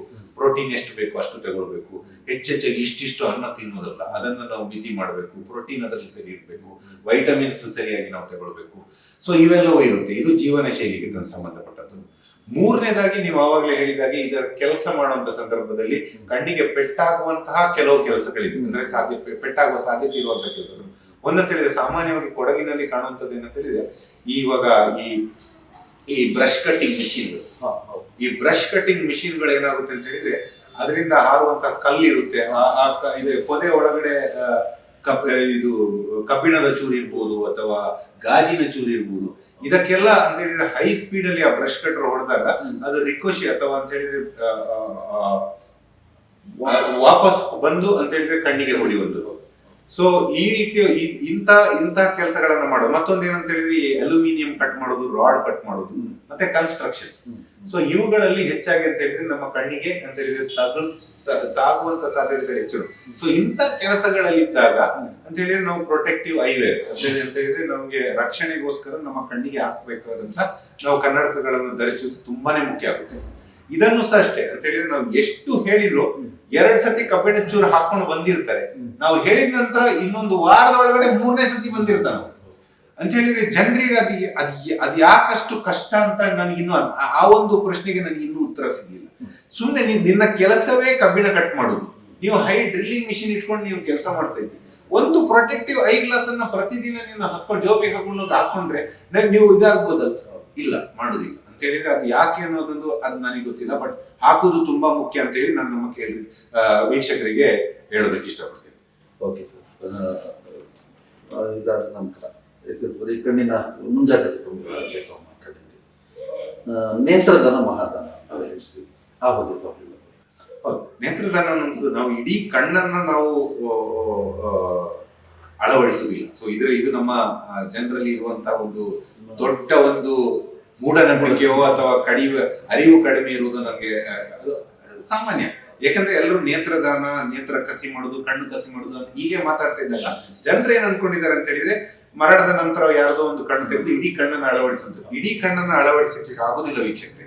ಕಣ್ಣಿನ ಕರಿಗುಡ್ಡೆ ಏನಿದೆ ಅದಕ್ಕೆ ನಾವು ಕಾರ್ನಿಯಾ ಅಂತ ಹೇಳ್ತೇವೆ, ಅದು ಪಾರದರ್ಶಕವಾಗಿರುವಂತಹ ಒಂದು ಭಾಗ. ಸೊ ಈ ಕರಿಗುಡ್ಡೆಯಲ್ಲಿ ಆಗುವಂತಹ ರೋಗಗಳಿಗೆ ಮಾತ್ರ ಅಂತ ಹೇಳಿದ್ರೆ ನೇತ್ರದಾನವನ್ನ ಅಥವಾ ಮಾಡಿದಂತ ಕಣ್ಣು ಅಥವಾ ಕಸಿ ಮಾಡುವಂತ ಒಂದು ಪ್ರಕಾರ ಇರುತ್ತೆ. ಇಡೀ ಕಣ್ಣನ್ನ ನಾವು ಕಸಿ ಮಾಡ್ಲಿಕ್ಕೆ ಆಗುದಿಲ್ಲ. ಕಣ್ಣಿನ ಕಸಿ ಅಂತ ಹೇಳಿದ್ರೆ ಬರೀ ಕಾರ್ನಿಯಾ ಅಥವಾ ನಮ್ಮ ಪಾರಪಟಲವನ್ನ ಮಾತ್ರ ನಾವು ಕಸಿ ಮಾಡ್ಲಿಕ್ಕೆ ಆಗುದು. ಹೌದು, ನೇತ್ರದಾನ ಮಹಾದಾನ. ಯಾಕೆ ಅಂತ ಹೇಳಿದ್ರೆ, ಭಾರತ ಇಷ್ಟು ಒಂದು ದೊಡ್ಡ ದೇಶ ಆದ್ರೂ ಸಹ ನಮ್ಗೆ ಅಂತ ಹೇಳಿದ್ರೆ ದಾನ ಮಾಡುವವರ ನೇತ್ರದಾನ ಮಾಡುವವರ ಕೊರತೆ ಇದ್ದ ಕಾರಣದಿಂದಾಗಿ ಶ್ರೀಲಂಕಾದಂತ ಒಂದು ಪುಟ್ಟ ದ್ವೀಪದಿಂದ ನಾವು ಆಮದು ಮಾಡಿಕೊಳ್ಳುವಂತಹ ಒಂದು ಪರಿಸ್ಥಿತಿ ಇದ್ದೇವೆ ಇವತ್ತು. ಗೊತ್ತಾಯ್ತು. ಅಷ್ಟು ಅಂತ ಹೇಳಿದ್ರೆ ನಮ್ಮ ಜನರಲ್ಲಿ ಮೂಢನಂಬಿಕೆ. ಈಗಿನ ನಮ್ಮ ಜೀವನದಲ್ಲಿ ನಾನು ನೇತ್ರದಾನ ಮಾಡಿಬಿಟ್ರೆ ನಾವು ಬರುವ ಇನ್ನೊಂದು ಜನ್ಮದಲ್ಲಿ ನಾನು ಕುರುಡನಾಗಿರ್ತೇನೆ, ಈ ರೀತಿಯ ಒಂದು ಅಂತ ಹೇಳಿದ್ರೆ ಅಂತ ಒಂದು ಮೂಢನಂಬಿಕೆಗಳನ್ನ ಇಟ್ಕೊಂಡು ಇರಬಾರ್ದು. ಜನರು ಇದರಿಂದ ಹೊರಗೆ ಬರಬೇಕು ಅಂತ ಹೇಳಿದ್ರೆ ನೇತ್ರದಾನಗಳ ಬಗ್ಗೆ. ನೇತ್ರದಾನ ಹೇಗೆ ಮಾಡೋದು? ನೇತ್ರದಾನ ಏನಂತ ಹೇಳಿದ್ರೆ ಮುಖ್ಯವಾಗಿ ನೇತ್ರದಾನ ಮಾಡಬೇಕು ಅಂತ ಒಬ್ಬ ಮನುಷ್ಯನಿಗೆ ಇಷ್ಟ ಇದ್ರು ಸಹ ಮರಣದ ನಂತರವೇ ಆಗುದು. ಮರಣದ ನಂತರವೇ ಆಗುದು. ಸೊ ಆ ಮನುಷ್ಯನಿಗೆ ಮಾಡ್ಲಿಕ್ಕೆ ಆಗುದಿಲ್ಲ. ಅವರ ಸುತ್ತಮುತ್ತ ಅವರ ಸಂಬಂಧಿಕರು ಯಾರಿರ್ತಾರೋ ಅವರಿಗೂ ಅಷ್ಟೇ ಮೋಟಿವೇಶನ್ ಇರ್ಬೇಕು. ನನ್ಗೆ ಮಾಡ್ಲಿಕ್ಕೆ ಇಷ್ಟ ಇದೆ, ಆದ್ರೆ ನನ್ನ ಮರಣದ ನಂತರ ನನಗೆ ನನ್ನ ಕೈಯಲ್ಲಿ ಯಾವುದು ಅಂತ ಹೇಳಿದ್ರೆ ಕಂಟ್ರೋಲ್ ಇರುವುದಿಲ್ಲ. ನನ್ನ ಸುತ್ತಮುತ್ತಿರುವವರು, ನನ್ನ ಸಂಬಂಧಿಕರು ಅಷ್ಟೇ ಮೋಟಿವೇಟೆಡ್ ಇದ್ರೆ ಆಗ ಮಾತ್ರ ನಾವು 6 ಗಂಟೆ ಒಳಗೆ ಅಂತ ಹೇಳಿದ್ರೆ ಮರಣದ ನಂತರ 6 ಗಂಟೆಯ ಒಳಗೆ ನಾವು ನೇತ್ರದಾನ ಮಾಡಬೇಕಾಗುತ್ತೆ. ನೇತ್ರದಾನ ಮಾಡಿದ ನಂತರವೂ ಸಹ ಅಂತ ಹೇಳಿದ್ರೆ ಕಣ್ಣೇನು ವಿಕಾರವಾಗಿ ಏನು ಕಾಣುವುದಿಲ್ಲ, ಕಣ್ಣು ಮುಚ್ಚಿರುತ್ತಷ್ಟೇ. ಕಣ್ಣು ಮುಚ್ಚಿರುತ್ತೆ ಅಷ್ಟೇ ಅಂತ ಹೇಳಿದ್ರೆ ಅದು ಹೇಗೂ ಮರಣದ ನಂತರ ಹೆಚ್ಚಾಗಿ ಕಣ್ಣು ಮುಚ್ಚಿ ಇರ್ತದೆ. ಸೊ ಕಣ್ಣು ಮುಚ್ಚಿರುತ್ತಷ್ಟೇ ಅಲ್ಲದೆ ಕಣ್ಣೇನು ವಿಕಾರವಾಗಿ ಕಣ್ಣು ತೆಗೆದ ನಂತರ ಅಲ್ಲೇನು ಅಂತ ಹೇಳಿದ್ರೆ ಹಾಲು ಆಗಿ ಏನು ಕಾಣುವುದಿಲ್ಲ. ಸೊ ಮೂರನೇದಾಗಿ ತೆಗೆಯುವಾಗ ಏನು ಅಂತ ಹೇಳಿದ್ರೆ ತುಂಬಾ ರಕ್ತಸ್ರಾವ ಆಗುವುದು, ಮನೆಯಲ್ಲಿ ವಾತಾವರಣ ಕೆಡುವುದು ಅಂತದೇನು ಆಗುದಿಲ್ಲ ಅಂತ ಹೇಳಿದ್ರೆ ತೆಗಿಲಿಕ್ಕೆ ಹೆಚ್ಚು ಅಂತ ಹೇಳಿದ್ರೆ ಒಂದು 20 ನಿಮಿಷ ಅಷ್ಟೇ ತಾಗುತ್ತೆ. ಒಂದು ಕಡೆ ಹೆಚ್ಚು ಅಂತ ಹೇಳಿದ್ರೆ ಒಂದು ಅರ್ಧ ಗಂಟೆ. ಸೊ ಈ ಅರ್ಧ ಗಂಟೆಯಲ್ಲಿ ಎಲ್ಲವೂ ಮುಗಿದೋಗುತ್ತೆ. ಸೊ ನಾನು ಅದೇ ಹೇಳ್ತಿರೋದು. ಸೊ ಈ ನೇತ್ರದಾನ ಮಾಡಿದ ನಂತರ ಈ ಕಣ್ಣನ್ನು ನಾವು ತಗೊಂಡು ಬಂದು ಅದಕ್ಕೆ ಒಂದು ಪ್ರಾಸೆಸ್ ಇದೆ. ಅದಕ್ಕೆ ನಾವು ಕಾರ್ನಿಯಾ ಗ್ರಾಫ್ಟಿಂಗ್ ಅಂತ ಹೇಳ್ತೇವೆ. ಅದನ್ನ ತೆಗೆದು ನಾವು ಅದನ್ನು ಟ್ರಾನ್ಸ್ಪ್ಲಾಂಟ್ ಮೀಡಿಯಾ ಅಂತ ಇರುತ್ತೆ, ಆ ಒಂದು ದ್ರವದ ಒಳಗಡೆ ಹಾಕಿ ಇಡ್ತೇವೆ. ಒಮ್ಮೆ ನಾವು ಕಣ್ಣನ್ನ ತೆಗೆದ ನಂತರ 2 ದಿನದ ಒಳಗಡೆ ಇನ್ನೊಬ್ಬ ರೋಗಿಗೆ ಅದು ಉಪಯೋಗ ಆಗ್ಬೇಕು ಅಂತ ಹೇಳಿದ್ರೆ, ಕಣ್ಣು ತೆಗೆದ ನಂತರ ಇನ್ನೊಂದು 6 ತಿಂಗಳಲ್ಲಿ ಹಾಕ್ಲಿಕ್ಕೆ ಆಗುದಿಲ್ಲ ಅಂತ ಹೇಳಿದ್ರೆ. ಯಾರಾದ್ರೂ ನೇತ್ರದಾನ ಮಾಡಿದ್ರೆ ಅದನ್ನ ಕಣ್ಣನ್ನು ನಾವು ತೆಗೆದು ಬಂದು ಆ ಕಣ್ಣಿನ ಅದು ಗ್ರಾಫ್ಟ್ ಕಟ್ಟಿಂಗ್ ಮಾಡಿದ ನಂತರ ನಾವು ಒಮ್ಮೆ ಅದು ಮೀಡಿಯಾದೊಳಗಡೆ ಹಾಕಿದ ನಂತರ 48 hours, ideally 48 hours, up to about 72 hours ಅಂತ ಹೇಳ್ತೇವೆ. ಬಟ್ ಐಡಿಯಲಿ 42 ಅವರ್ಸ್ ಒಳಗಡೆ ಅದು ಇನ್ನೊಬ್ಬ ರೋಗಿಗೆ, ಬೇಕಿರುವಂತ ರೋಗಿ, ಇನ್ನಂತ ಹೇಳಿದ್ರೆ ಕಣ್ಣು ಅವಶ್ಯಕತೆ ಇದ್ದಂತ ರೋಗಿಗೆ ಅದು ಕಸಿ ಆಗ್ಬೇಕು. ಆ ಕಸಿ ಆಗುದು ಸಹ ಅಷ್ಟೇ ಅಂತ ಹೇಳಿದ್ರೆ ಅದೊಂದು ಸ್ಪೆಷಲೈಸ್ಡ್ ಪ್ರೊಸೀಜರ್. ಅದು ಅವನ್ನ ಅಂತ ಹೇಳಿದ್ರೆ ಅದಕ್ಕೆ ಬೇಕಿರುವಂತ ಟ್ರಾನ್ಸ್ಪ್ಲಾಂಟ್ ಲೈಸೆನ್ಸ್ ಅಂತೆಲ್ಲ ಇರುತ್ತೆ, ಅದನ್ನೆಲ್ಲ ಪಡ್ಕೊಂಡಿದ್ದೇವೆ. ಸೊ ಹೀಗೆ ಅಂತ ಹೇಳಿದ್ರೆ ಬೇಕಿರುವಂತಾಗ ಆ ರೋಗಿಗಳಿಗೆ ನಾವು ನೀಡುವುದು. ಓಕೆ, ಬಹಳ ತುಂಬ ಸೊಗಸಾಗಿ ಬಹಳ ವಿಸ್ತಾರವಾಗಿ ಒಂದು ಏನು ನವಜಾತ ಶಿಶುವಿಗೆ ಅಂತ ಹೇಳೋದು, ಇಳಿ ವಯಸ್ಸಿನೊಳಗೆ, ಅದ್ರ ಜೊತೆಗೆ ಈ ನೇತ್ರದಾನ ಮಹಾದಾನ ಅಂತ ಹೇಳಿದ್ರು ಮತ್ತು ಕಣ್ಣಿನ ಬಗ್ಗೆ ತೆಗೆದುಕೊಳ್ಬೇಕಂತ ಸುರಕ್ಷತಾ ಕ್ರಮಗಳೇನು, ಅದ್ರ ಬಗ್ಗೆ ಎಲ್ಲ ತಾವು ತುಂಬ ವಿವರವಾಗಿ ನಮ್ಮ ವೀಕ್ಷಕರ ಜೊತೆಗೆ ಬಿಚ್ಚಿಟ್ಟಿದ್ದೀರಾ. ತಮ್ಮ ಇಚ್ಛಾ ಕಣ್ಣಿನ ಆಸ್ಪತ್ರೆಯಲ್ಲೂ ಕೂಡ ಹಲವಾರು ಚಿಕಿತ್ಸಾ ಸೌಲಭ್ಯಗಳಿವೆ ಅನ್ನೋದನ್ನು ಕೂಡ ತಾವು ತಿಳಿಸಿಕೊಟ್ಟಿದ್ದೀರಾ ವೀಕ್ಷಕರಿಗೆ. ಕೊನೆಯದಾಗಿ ನಮ್ಮ ವೀಕ್ಷಕರಿಗೆ ತಾವು ಹೇಳೋದಿಲ್ಲ ನಾನು ಅವಾಗ ಏನೆಲ್ಲ ಹೇಳಬೇಕಿತ್ತು ನನ್ನ ಮನದಾಳದ ಮಾತುಗಳನ್ನು ಅವಾಗಲೇ ನಾನು ಆಡಿದ್ದೇನೆ. ಸೊ ಆದ್ರೂ ಅಂದ್ರೆ ಕೊನೆಯ ಭಾಗಕ್ಕೆ ಬಂದಂತ ವೀಕ್ಷಕರಿಗೆ ನಾನು ಏನ್ ಹೇಳೋದು ಇಷ್ಟಪಡ್ತಂದ್ರೆ, ಕಣ್ಣಿನ ಬಗ್ಗೆ ಇರುವಂತಹ ಕೆಲವು ಮೂಢನಂಬಿಕೆಗಳು ಏನು ಯಾವುದೇ ಒಂದು ಅಂತ ಹೇಳಿದ್ರೆ ನಮ್ಮ ಆರೋಗ್ಯಕ್ಕೆ ಸಂಬಂಧಪಟ್ಟಂತಹ ಹಲವಾರು ಮೂಢನಂಬಿಕೆಗಳು ಜನರಲ್ಲಿ ಹೇಳಿ ಕೇಳಿ ಆಡುವಂತಹ ಮಾತುಗಳನ್ನು ಬದಿಗಿಟ್ಟು ವೈದ್ಯರು ಹೇಳುವಂತಹ ಮಾತನ್ನ ನಾವು ಮನಸ್ಸಿಗೆ ತಗೊಳ್ಬೇಕು. ವೈದ್ಯರು ಇರುವುದೇ ನಿಮ್ಮ ಸೇವೆಗಾಗಿ ಅನ್ನುವಂಥದ್ದನ್ನ ನಾವು ಅರ್ಥ ಮಾಡಿಕೊಂಡು ನಾವು ಅದನ್ನ ನಂಬಬೇಕು. ಮೂರನೇದಾಗಿ ಏನಂತ ಹೇಳಿದ್ರೆ, ನಮ್ಗೆ ಬೇಕಿರುವಂತಹ ಇವಾಗ ಜೀವನ ಶೈಲಿಯಲ್ಲಿ ಮಾಡುವಂಥದ್ದು, ಆರೋಗ್ಯಕರ ಜೀವನ ಶೈಲಿ ಏನು ಅನ್ನುವಂಥದ್ದನ್ನು ನಮ್ಗೆ ಎಲ್ರಿಗೂ ಗೊತ್ತಿದೆ. ಸೊ ಇದನ್ನ ನಾವು, ನಮ್ಮ ಮಕ್ಕಳು ಎಲ್ಲರೂ ಇದನ್ನ ನಾವು ನಮ್ಮ ಜೀವನದಲ್ಲಿ ಅಳವಡಿಸಿಕೊಳ್ಳುವಂಥದ್ದು.